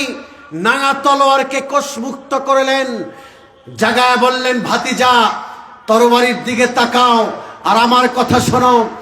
এই তরবারি যেন চাচা ভাতিজার মাঝে রক্তক্ষরণ না করে, রক্তাক্ত না করে, কারো ঘাড় আলাদা না করে। আমি তোমাকে শেষবার অ্যালার্ট করলাম, তুমি যেটা করছো সেটা ভুলে যাও, আমরা যেটা করছি সেটাকে গ্রহণ করো। নাউজুবিল্লাহ। বলেন, আল্লাহর হাবিবে তো কম না। নবীজি ডেকে ডেকে বললেন, চাচা আমার, তাহলে আপনিও শোনেন, আমিও বলে দিলাম, রব্বুল আলামিন আমাকে আখেরি পয়গম্বর মুহাম্মদুর রাসূলুল্লাহ সাল্লাল্লাহু আলাইহি ওয়াসাল্লাম করে পাঠিয়েছেন। আমি হলাম শেষ নবী। আমি একাত্মবাদী খোদার দাওয়াত দিব। তাতে যদি হামলা, মামলা, জেল, জুলুম, যত অনৈতিকতা, যত খারাপি আমাকে স্পর্শ করুক না কেন, আমি সেটার ভয় পাবো না। আমি আল্লাহর কালিমাকে, আমি দিন কায়েমের লক্ষ্যে কালিমার পতাকা উড্ডীন করব। প্রয়োজনে সময় দিব, প্রয়োজনে ঘাম দিব, প্রয়োজনে অর্থ দিব, প্রয়োজন হলে সময় হলে বুকে তাজা রক্ত ঢেলে দিব।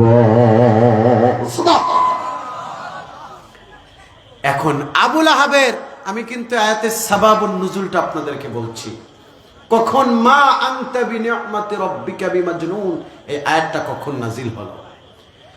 আবু লাহাব আসছে সফর থেকে, ঘরে এক গ্লাস পানিও খায়নি। ওই ভাতিজা কথা শুনে তার মেজাজ খারাপ, সারাদিন খায় নাই, অস্থির পাগলের মতো হাঁটাহাঁটি করছে। রাতের বেলা তিনি শুয়ে শুয়ে চিন্তা করছে কেমন করে ভাতিজাকে দমানো যায়। অমনি সময় মিস্টার ইবলিস একদম শায়েকের ভেসে এসে দরজায় নক দিলেন আবু লাহাবের। আবু লাহাব দরজা খুলে দিলেন, বললেন, আপনি কে? মিস্টার ইবলিস বলল, আমি সিরিয়া থেকে এসেছি। ইমামে খাজেন লিখেছেন, তিনি বলেছে, আমি রোম থেকে এসেছি, যেটা ইতালির রাজধানী। আমি একটা গোত্র নেতা, আমি একজন হাকিম, আমাকে পাঠানো হয়েছে। তুমি নাকি তোমার ভাতিজাকে নিয়ে টেনশনে আছো। তিনি একটা বারে জিজ্ঞাসা করেন না কে আপনাকে পাঠিয়েছে, কারণ সে তো টেনশনে অস্থির, ভাতিজাকে কেমন করে দমানো যায়। এবারও ইবলিস বলে, আমি সিরিয়া থেকে এসেছি, বা শাম থেকে এসেছি, বা রোম থেকে এসেছি। তুমি যেই টেনশনে আছো, এই টেনশনের কথা আমাকে অবগত করা হয়েছে। আমি এসেছি, আমি বড় একজন পণ্ডিত, আমি তোমার সব সমস্যা নিমিষেই সমাধান করে দিব। এখন তিনি বসতে দিলেন, বলল, ইজলিস বসো। বসছে, বলল, বলেন, আমি যেই আশা নিয়ে হাঁটতেছি, যেই টেনশন আমাকে ঘুমাতে দেয় না, সেই সমাধান আপনি করে দিবেন। এর থেকে আমার হিতাকাঙ্ক্ষী আর কে হতে পারে? ঠিক কিনা বলেন?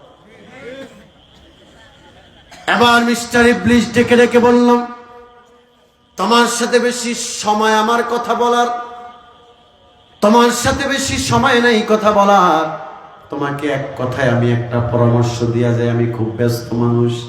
সে তো ব্যস্তই থাকবে, কারণ যত আকাম কুকাম আছে সব ইবলিস আঞ্জাম দেয়। ঠিক কেন বলেন?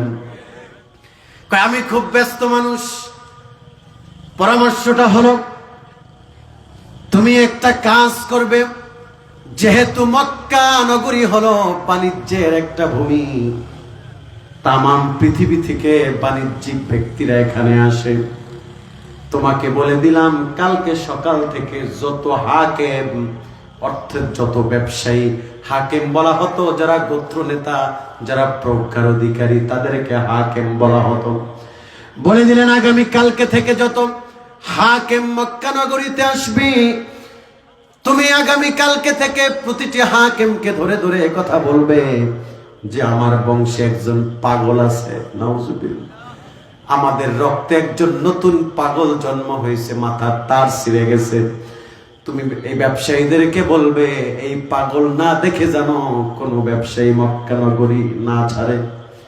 যখনই তারা পাগলের বিষয়ে জানতে পারবে, তখন তোমার ভাতিজা যতই দিনের কথা বলুক, যতই তাওহীদবাদীর কথা বলুক, ব্যবসায়ীরা যখন জানতে পারবে এই লোকটা পাগল, তখন তারা দেশ বিদেশে যখনই সফর করবে এই সংবাদটা তারা সব জায়গায় পৌঁছে দিবে। তোমার ভাতিজা যতই কালিমার কথা বলুক না কেন, এই কথা কোনো মানুষ বিশ্বাস করবে না। নাউজুবিল্লাহ। আল্লাহ যদি কাউকে জাগায়, পৃথিবীর কারো শক্তি আছে তাকে দমানোর? কথা বলে না। আল্লাহ যদি কারো ঘাট ধরে টানে, তামাম পৃথিবীর মানুষ ঠ্যাং ধরে টানলে কিছু করতে পারবে? কথা বলেন। আল্লাহ যদি কাউকে নিচে নামায়া দেয়, লাথি মেরে ফেলে দেয়, তামাম পৃথিবীর মানুষ ফুলের মালা গলায় দিয়াও তাকে সম্মানিত করতে পারবে না। ঠিক কেন বলে? গভীর মনোযোগে শুনেন, আমি তো এই কথা বলি যুবক ভাইয়েরা, এই জীবনটা আমাদের জীবনের শেষ মাহফিল হতে পারে। আগামীকালকের সকালটা তোমার আমার নসিবে নাও থাকতে পারে। আজকের মোনাজাতটা তোমার আমার জীবনের আখেরি মোনাজাত হয়ে যেতে পারে। আজকের রাতটা জীবনের শেষ রাত হতে পারে। জীবনে আর পৃথিবীর কোন রাত্র তুমি উপভোগ করতে নাও পারো। এই জন্য আমি বলবো যুবক,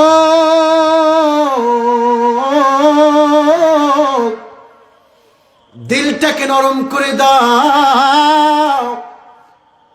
যদি তুমি আল্লাহর হাবিবের আজমতকে অন্তরে জায়গা করে দিতে পারো, কিয়ামতের বিভীষিকাময়, কিয়ামতের কঠিন মুসিবতে আল্লাহর হাবিবের সঙ্গে কিন্তু তোমার দেখা হবে।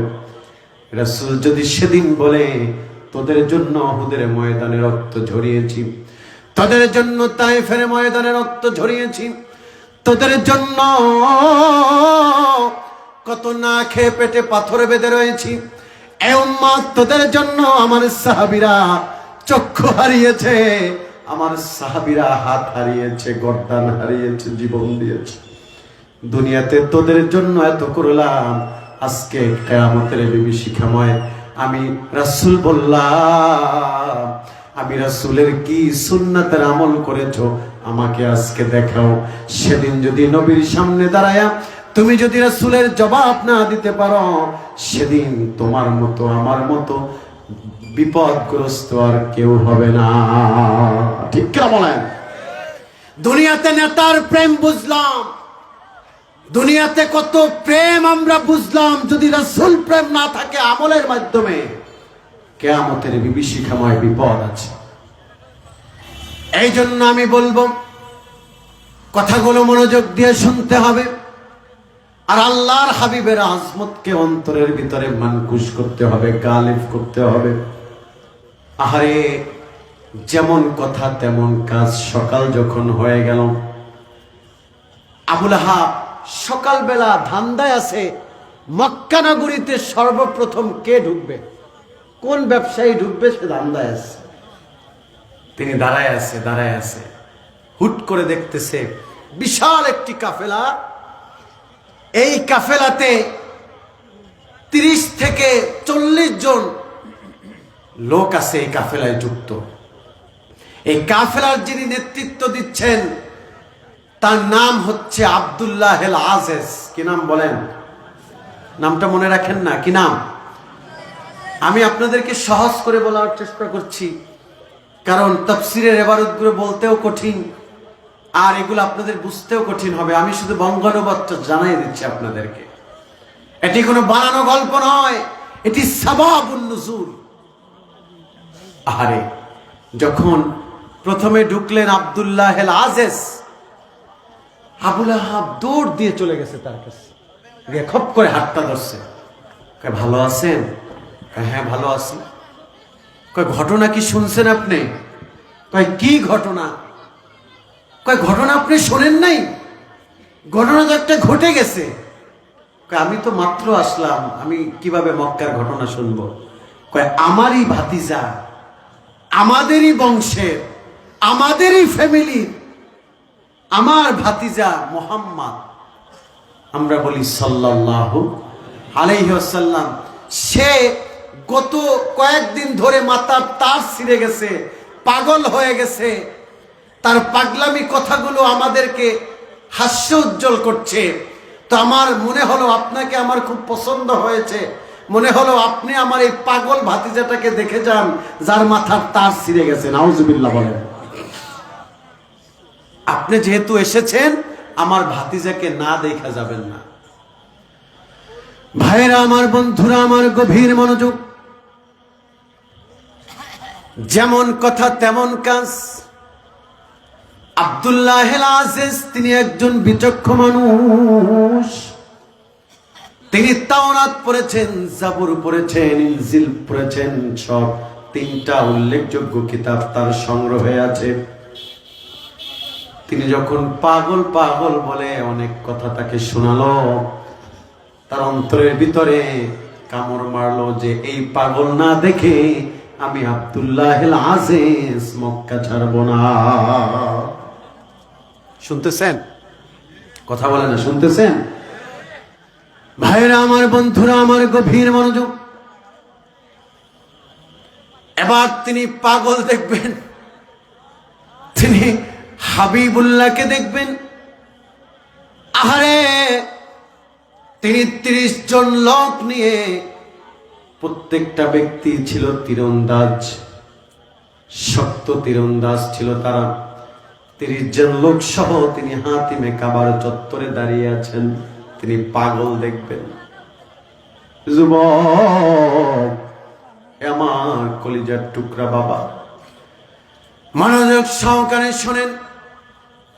আহারে, যখন জোহরের সময় হয়ে গেল, তিনি অনেকক্ষণ দাঁড়িয়ে আছেন হাতিমে কাবার। আবু লাহাব যার কথা বলেছে তাকে একটু দেখবে। তিনি 30 জন লোক নিয়ে দাঁড়ায় আছে, মানুষদেরকে জিজ্ঞাসা করতেছে আমার নবীর কথা, যে এই পাগল ব্যক্তির ঘরটা কোথায়? কয় ওই যে তার হুজ্জা দেখা যায় বা তার ঘর দেখা যায়, একটু পরেই তিনি বের হবেন। জোহরের নামাজের ওয়াক্ত হয়ে গেল। আল্লাহর হাবিব নূর নবীজি আমার সাল্লাল্লাহু আলাইহি ওয়াসাল্লাম তিনি যখন বের হলেন, বিশ্বাস করেন ইমামে ফখরুদ্দিন রাজি চমৎকার করে হাদিস টেনেছেন। ইবনে আব্বাস কসম করেছেন, তিনি বলেন ওই যে 30 জন লোক আমার রাসূলকে দেখার জন্য দাঁড়িয়েছে, ওখানে আব্দুল্লাহ আল আজিজ থেকে হাদিস পাওয়া যায়। তিনি বলেন আমি যখন নবীজির হুজরার দিকে তাকালাম, দেখলাম তিনি বের হচ্ছেন, টুপিটা হালকা বাঁকা করে দেয়া, এইভাবে বাঁকা, হালকা বাঁকা করে দেয়া। আল্লাহর হাবিবের হাতে মিসওয়াক, তিনি ওযু করেছেন, ওযুর পানিগুলো তার আনোয়ার চেহারা দাড়ি মোবারক থেকে টপ টপ করে বেয়ে বেয়ে পড়ছেন। ইবনে আব্বাস বলেন এক একটা উজুর পানির ফোঁটা যেন এক একটা জান্নাতি মুক্তার দানা ঝরতেছে। আব্দুল্লাহ আল আজিজ বলেন পৃথিবীর মানুষেরা শোনো,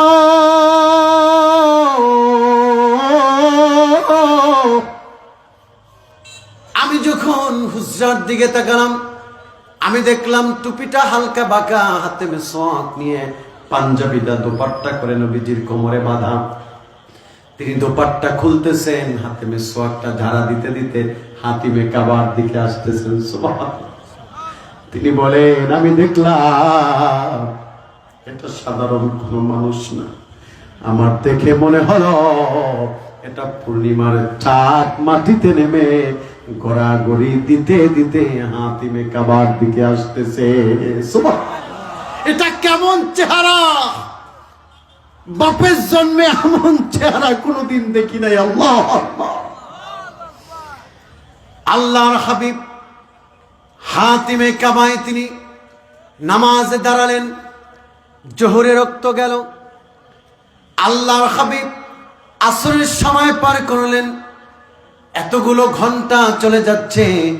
আহারে আব্দুল্লাহ আজিজ 30 জন তীরন্দাজ নিয়ে তাকায়াস, এতগুলো ঘন্টা চলে যাচ্ছে, তার থেকে হাদিস পাওয়া যায়। তিনি বলেন, আমি এতগুলো ঘন্টা তাকিয়েছিলাম, আমার মনে হয় হাবিবুল্লাহর নুরানি বদনের দিকে আমি যদি জনম জনম তাকায়া থাকি, আমার যারা পরিমাণ ক্লান্তি আসবে না। নবীজি জোহর পার করলেন, আসরের সময় পার করলেন, মাগরিবের সালাতে আল্লাহর হাবিব দাঁড়িয়ে সূরাতুল ফাতিহা তেলাওয়াত করলেন, সাথে নবীজি তেলাওয়াত করলেন সূরাতুল বাকারা এর প্রথম আয়াত। নবীজি তেলাওয়াত করলেন আলিফ লাম মিম যালিকাল কিতাবু লা রাইবা ফীহি হুদাল লিল মুত্তাকিন। আল্লাহু আকবার। আল্লাহর হাবিব যখন তেলাওয়াতে টান দিলেন, ওই যে 30 জন তীরন্দাজ সহ আব্দুল্লাহ আজিজ দাঁড়িয়ে আছেন, আহারে তিনি বাচ্চাদের মতো ফেল ফেল করে কাঁদতেছে। এমন তেলাওয়াত আমার জীবনে আমি শুনি নাই। আমি তাওরাত দেখেছি, আমি জাবুর দেখেছি, আমি ইনজিল দেখেছি, কিন্তু এটা কেমন কিতাব যে কিতাবের তেলাওয়াত আমার হৃদয়কে, শক্ত হৃদয়কে নরম করে দিচ্ছে। আল্লাহু আকবার। অনবরত তিনি অস্থির হয়ে যাচ্ছেন, তার যেন হৃদয়ে গলে গলে পড়ছে, তার চক্ষু দিয়া পানি ঝরতেছে। আল্লাহর হাবিব সাল্লাল্লাহু আলাইহি ওয়াসাল্লাম নামাজ শেষ করলেন, জোহরের মাগরিবের নামাজ শেষ হয়ে গেল। এবার তার সামনে এসে দাঁড়ালেন 30 জন লোক। কয়জন? 30 জন লোক আল্লাহর হাবিবের কদমে এসে দাঁড়ালেন। আল্লাহর হাবিব বললেন, আপনারা কারা? কোথায় বাড়ি, কোথায় ঘর, কে আপনারা আমার সামনে দাঁড়িয়েছেন? তিনি শুধু কাঁদে আর বলে, হুজুর আপনার চাচা পাগল বলে আপনার কাছে আমাদেরকে পাঠিয়েছে। আমরা বলি, এমন পাগলের চেহারা মক্কায় যারা আসবে, এই নুরুময় চেহারা না দেখে কোন মানুষ যেন মক্কা ত্যাগ না করে। আল্লাহ নারায়ে তাকবীর, নারায়ে রিসালাত। প্রধান অতিথির আগমন, প্রধান অতিথির আগমন, ওলিউল্লাহ আশিকি হুজুরের আগমন। নারায়ে তাকবীর। হুজুর এখনই চলে আসবেন, আমি একটু 2-4 মিনিট কথা বলবো, শুনবেন না? তিনি যখন আল্লাহর হাবিবকে বলল, হুজুর আপনার চাচা আপনাকে পাগল বলে আপনার কাছে আমাকে পাঠিয়েছেন। হুজুর আমি তাওরাত পড়েছি, জাবুর পড়েছি, ইনজিল পড়েছি, আপনার সম্পর্কে আমার আগেই জানা আছে, শুধু কিউরিসিটি ছিল দেখার। ইয়া রাসূলুল্লাহি, ইয়া হাবিবাল্লাহ, আপনি শেষ নবী, আপনি আখেরি পয়গম্বর, এই চেহারা কোনোদিন মিথ্যা হতে পারে না। আপনার কদমে দাঁড়িয়ে আমি একা নয়, 30 জন মানুষ আপনার হাতে হাত রেখে কালিমা পড়ে মুসলমান হয়ে গেলাম। লা ইলাহা ইল্লাল্লাহু মুহাম্মাদুর রাসূলুল্লাহ সাল্লাল্লাহু আলাইহি ওয়াসাল্লাম। আমার নবীর কত সম্মান! নবীজি তাদেরকে কালিমা পড়ে মুসলমান বানালেন।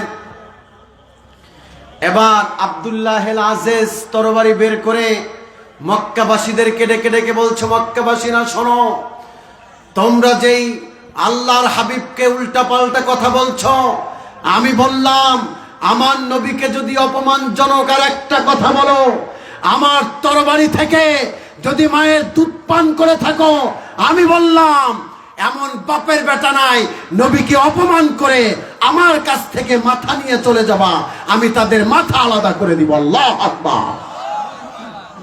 সম্মানিত সুধী, আহা, আবুল আহাব কয় চাইলাম কি আর হইল কি? আবুল আহাব কি বলে? চাইলাম কি আর। আবুল আহাব আর সামনে যায় না, কয়েকবার গেলে ঝামেলা লাগবো। সে চিপা চাপা দিয়া তার মতো করে হাইট হয়ে রয়েছে। আল্লাহর হাবিব 30 জনকে ইসলামের পতাকা দিয়ে, তাদেরকে ইসলামের পতাকা দিয়ে বললেন তোমরা সফরে নেমে যাও, দিনের কথাগুলো দেশ থেকে দেশান্তরে ছড়িয়ে দাও। ওই 30 জন লোক নবীর হাতে বায়াত গ্রহণ করে তারা চলে গেল। তারা আর ফিরে আসে নাই। তারা ইসলামের জন্য, কালিমার জন্য, দিন কায়েমের জন্য শ্রম দিতে দিতে তারা শহীদ হয়েছেন, জীবন উৎসর্গ করেছেন। তাদের সাথে রাসূলুল্লাহ দেখা হবে হাসরে। ঠিক কি বলেন? এই জন্য আমি বলছি যুবক শোনো, শেষ সময় বলে যাচ্ছি, আল্লাহর হাবিবকে অন্তরে লালন করা লাগবে, তার মোহাব্বতকে সুন্নাহর মাধ্যমে, আমলের মাধ্যমে ধারণ করা লাগবে। ঠিক না বলেন? নবীজি আমার বসে আছেন, আমি শেষ করে দিব, কষ্ট হচ্ছে না তো? হুজুর চলে আসবে। নবীজি বসে আছেন, আবু বকর নবীজির হাত ধরছে। আবু বকর ধরে বললেন ইয়া রাসূলুল্লাহ, ইয়া হাবিবাল্লাহ, আমি কি একটা প্রশ্ন করব? নবীজি বললেন সালানি, করো। বললেন হুজুর, আদম যদি হয় সফিউল্লাহ, ইব্রাহিম যদি হয় খলিলুল্লাহ, ঈসা যদি হয় রুহুল্লাহ, ইসমাইল যদি হয় জবিহুল্লাহ, ফামা উতিতা মিনাল ফাজল ইয়া রাসূলুল্লাহ, আপনার মর্যাদা সম্পর্কে আমি আবু বকর জানতে চাই। সুবহানাল্লাহ। এখন আপনারা জবাব দেন, নবীর মর্যাদা কি আবু বকর জানে না? কথা বলেন, জানে না? আবু বকর চাচ্ছেন নবীজির জান্নাতি জবান থেকে হাদিসে মোবারকা বের করে, যাতে এই শেষ জামানার দিকে উম্মতেরা পথভ্রষ্ট না হয়, নবীর আজমতকে যেন অন্তরে লালন করে, ধারণ করে, তারা সত্যিকারে প্রকৃতপক্ষে আশিক রাসূল হতে পারে। ঠিক কিনা বলেন? নবীজি মুস্কি হেসে দিলেন। নবীজি বলল, আবু বকর আপনি শুনতে চান? তিনি বললেন নাম ইয়া রাসূলুল্লাহ। আল্লাহ তাআলা আসমান থেকে ডেকে ডেকে বলল, জিবরাইল শোনো শোনো, আমার রাসূলুল্লাহকে আবু বকর প্রশ্ন করেছে, জবাবটা আমার হুজুর দিবে না, আমার হাবিবুল্লাহ দিবে না, এই জবাবটা আমি স্বয়ং আল্লাহ আসমান থেকে দিয়ে দিলাম। এই জবাবটা তুমি রাসূলুল্লাহর জান্নাতি জবান পর্যন্ত পৌঁছে দাও। সুবহানাল্লাহ। জিবরাইল চলে আসলেন আল্লাহর হাবিবের কদমে, এসে বললেন হুজুর,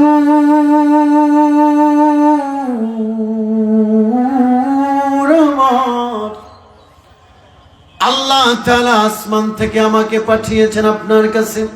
এই কথা বলে স্বয়ং আল্লাহ বলেছেন, ওয়াকাদ কানানতু ইসমি মা ইসমিকা ওয়া যাকারতু ইসমি হাত্তা তুযকারা মায়া ইয়া রাসূলুল্লাহ, ইয়া হাবিবাল্লাহ। স্বয়ং আল্লাহ বলেছেন যে জিবরাইল তুমি গিয়ে আমার হাবিবুল্লাহকে বলে দাও, আমার নামের সাথে কোন নবীর নাম লাগাই নাই, আমার নামের সাথে কোন পয়গম্বরের নাম আমি আল্লাহ লাগাই নাই, আমার নামের সাথে একমাত্র শুধুমাত্র কেবলমাত্র যেই নামটা লাগিয়েছি তিনি হলো আমার হাবিবুল্লাহ।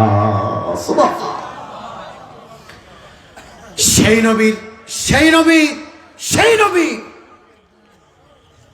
উম্মাত হতে হলে জীবনে এমন প্রতিজ্ঞা দরকার, জীবন যাবে তো আল্লাহর হাবিবের একটা আদনা সুন্নাত আমরা ছেড়ে দিব না। ঠিক কিনা বলেন?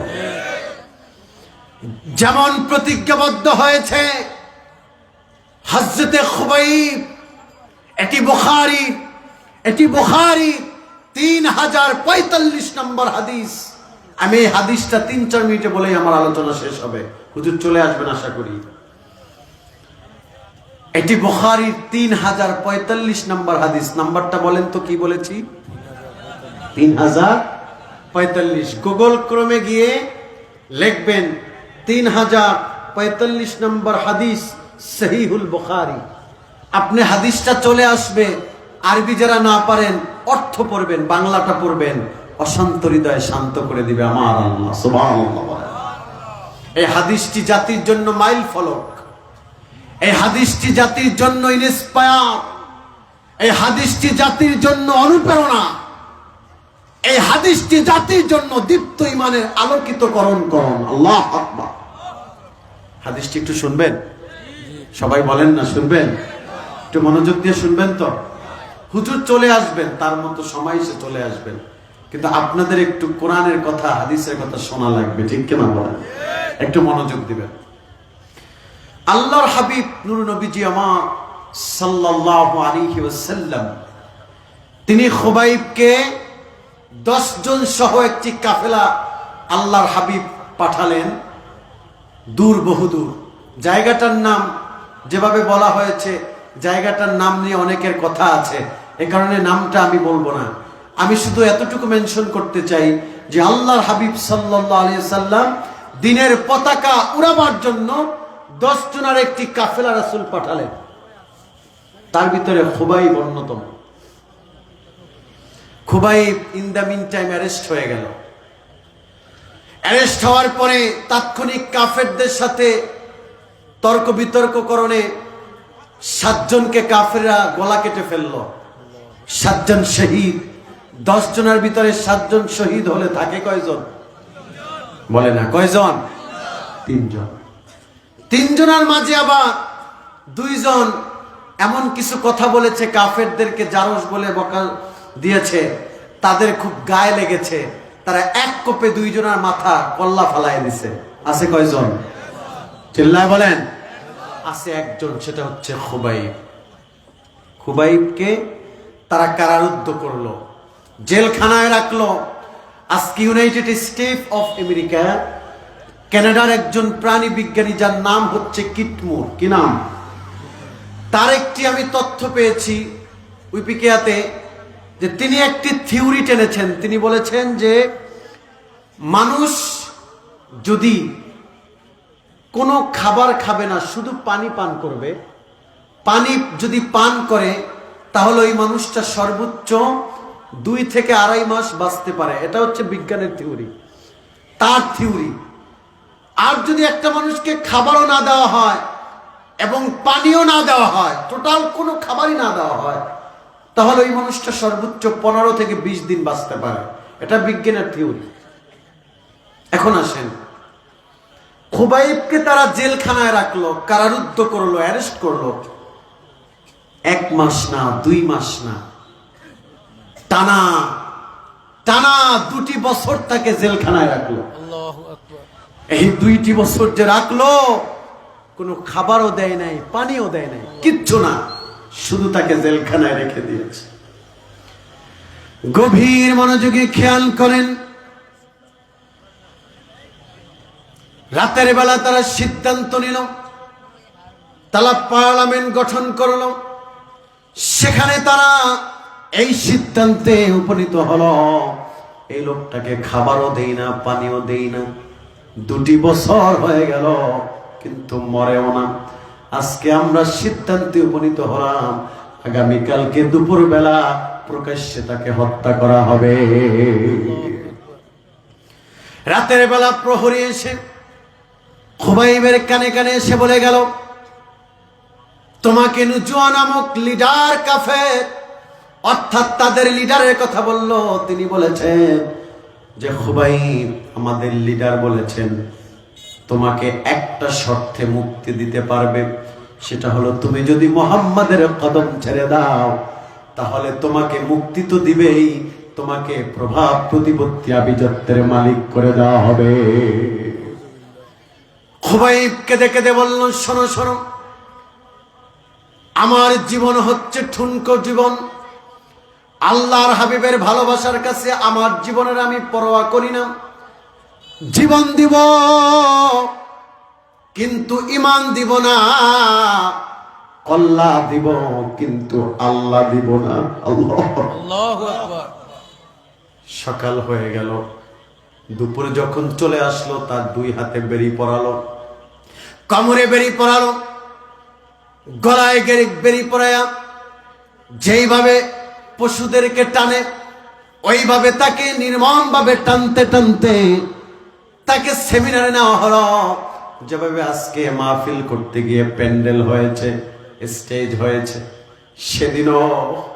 সেদিনও কাফের মুশরিকরা প্যান্ডেল তৈরি করেছে, স্টেজ তৈরি করেছে। আমি আগেই বলেছি বুখারীর 3045 নম্বর হাদিস। এ যুবক, হাদিসটি বেশি বেশি পড়বা, তাহলে তোমার ঈমানটা সর্বদা আলোকিত থাকবে। আরে তাকে যখন বেরি পরায়া টানতে টানতে স্টেজে আনা হলো, মাঝখানে একটা পিলার গেড়েছে, পিলার দুই পাশে দুইটা হাতের মতো লম্বা করে মাথা বের করে বেঁধে দিয়েছে।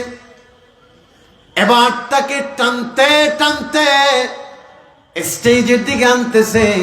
পিছনে শত শত কাফের আনন্দ মজা মাস্তি করতেছে, কারণ একজন মুসলিমকে তারা হত্যা করবে। আর খুবাইব তিনি বুক ফুলায়া হাকায়া হাকায়া শহীদ হওয়ার জন্য অগ্রসর হচ্ছে। তাকে স্টেজে আনা হলো। নুজওয়া নামক কাফের কানে কানে বলল যে তোমাকে আমরা একটু পরেই শেষ করে দিব, তোমার যদি কিছু চাওয়ার থাকে, পাওয়ার থাকে, বলার থাকে বলতে পারো। দুইটা চোখের পানি ছেড়ে দিলেন ছোট বাচ্চাদের মতো, কেঁদে কেঁদে বলল তোদের কাছে আমার কিছু চাওয়ার নাই, পাওয়ার নাই, বলার নাই, তবে তারপরে একটু আবদার করি, সেটা হলো এ যুবক কান লাগায় শোনো, দাড়ি পাকনিওয়ালা আব্বা একটু কান লাগায় শোনো।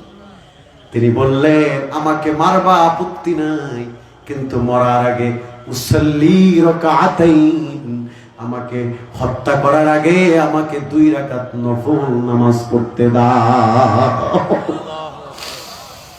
তিনি যখন বলল আমাকে নফল নামাজ পড়তে দাও 2 রাকাত, উসাল্লি রাকাতাইন, এবার নুজওয়া নামক কাফের সকলকে ডাকলো। ডাকার পরে বলল শোনো, খুবাইব তো এমন আবদার করছে, সবাই বলল ওকে তো মেরেই ফেলবো, আবদার যেহেতু করছে নামাজ পড়তে দাও। তিনি নামাজে দাঁড়িয়ে গেলেন। আহারে এত দ্রুত নামাজ শেষ করলেন, খুবাইবের জীবনে এমন দ্রুত নামাজ জীবনে পড়ে নাই। কাফের জিজ্ঞেস করলো কেন এত দ্রুত নামাজ পড়লাম?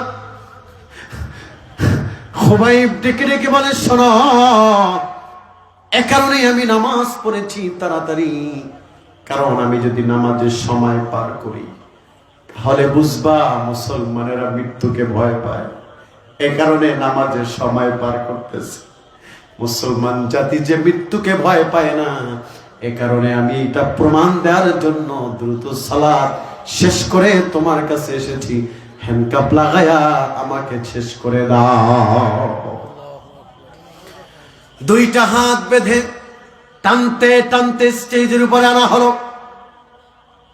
গাছের উপরে দুই দিকে শক্ত করে বাঁধা হলো, বা খাম্বার সাথে বাঁধা হলো।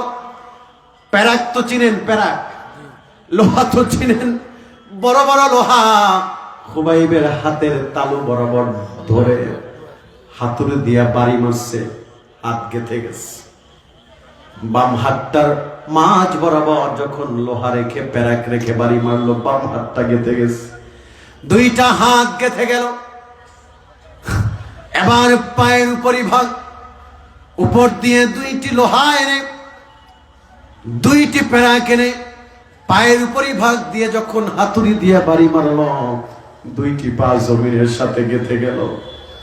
খুবাইব আহ বলে না, উহ বলে না। হাতে খঞ্জর নিলেন, এবার হাতে খঞ্জর নিলেন, এবার খঞ্জর নিয়ে যেইভাবে আমাদের মা বোনেরা মুরব্বা কাছে, ওইভাবে হাতে খঞ্জর নিয়ে তার বুক থেকে শুরু করে নাভি পর্যন্ত ইচ্ছা মতো কাঁচতেছে, ইচ্ছা মতো তাকে ক্ষত বিক্ষত করছে। তার জাসাদ থেকে ফিলকি দিয়ে অনবরত রক্ত বের হচ্ছে, কিন্তু খুবাইব একটা বার উপ করে না, আহ করে। শুধু দুইটা চোখ বেয়ে বেয়ে পানি পড়ছে। একজন কাফের ডেকে ডেকে বলল, ও লিডার, আপনি তাকে আঘাত করেছেন, তিনি ব্যথা পাচ্ছেন, এ কারণেই কাঁদতেছেন।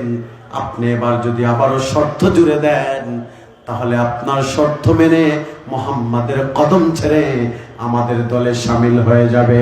নাউজুবিল্লাহ।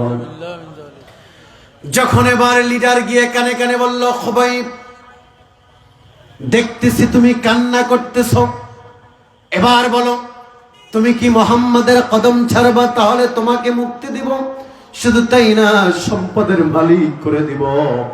আমার একটা সুন্দরী মেয়ে আছে, তার সাথে তোমাকে বিবাহ বন্ধনে আবদ্ধ করে দিব। এই কথাগুলো যখন বলল, খুবাইব সুন্দর মানুষ, সুন্দর মানুষ যখন কান্না করে চেহারাটা ডালিমের মতো লাল হয়ে যায়। খুবাইব কেঁদে কেঁদে বলে, কাফেরেরা শোনো, আমি যে কাঁদি, আমি তোমাদের কারণে, তোমাদের আঘাতে কাঁদি না, আমি কাঁদি হলো এই কারণে, 2টি বছর হলো রাসূল থেকে আমি দূরে আছি, 2টি বছর ধরে আমি আমার রাসূলুল্লাহকে দেখি না। আমি হলাম সেই খুবাইব, যখন পেটে ক্ষুধা লাগতো, বাসায় খাবার থাকতো না, আমি দৌড় দিয়ে রাসূলুল্লাহর কদমে চলে যেতাম, আল্লাহর হাবিবের চেহারার দিকে তাকাতাম, সারাদিনের সব ক্ষুধা নিবারণ হয়ে যেত। আমি কাঁদি এই কারণে, 2টি বছর ধরে আল্লাহর হাবিবকে দেখি না, আমার হুজুর আমাকেও দেখে না। আহারে হুজুর জানি কত পাগলের, হুজুর জানি কত পাগল নির্মত আমাকে খুঁজতেছে। হুজুর আহারে, এদিকে আল্লাহর হাবিব, নারে তাকবীর, আল্লাহু আকবার, নারে তাকবীর, আল্লাহু আকবার, নারে রিসালা, ইয়া রাসূলুল্লাহ, প্রধান অতিথির আগমন, শুভেচ্ছা স্বাগতম, প্রধান অতিথির আগমন, করিমবাসীর পক্ষ থেকে দাও সালাম শুভেচ্ছা, নারে তাকবীর। আল্লাহু আকবার, অলিউল্লাহ হুজুর নারে তাকবীর, আল্লাহু আকবার,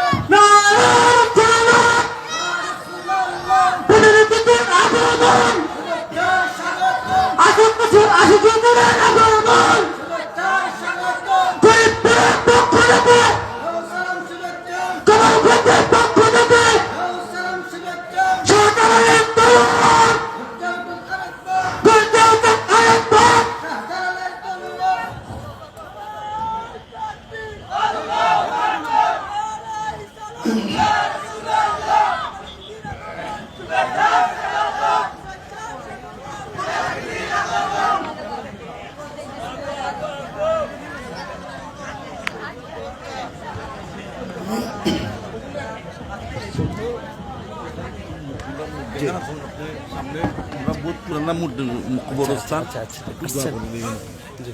সংক্ষিপ্ত দোয়া করি। হ্যাঁ।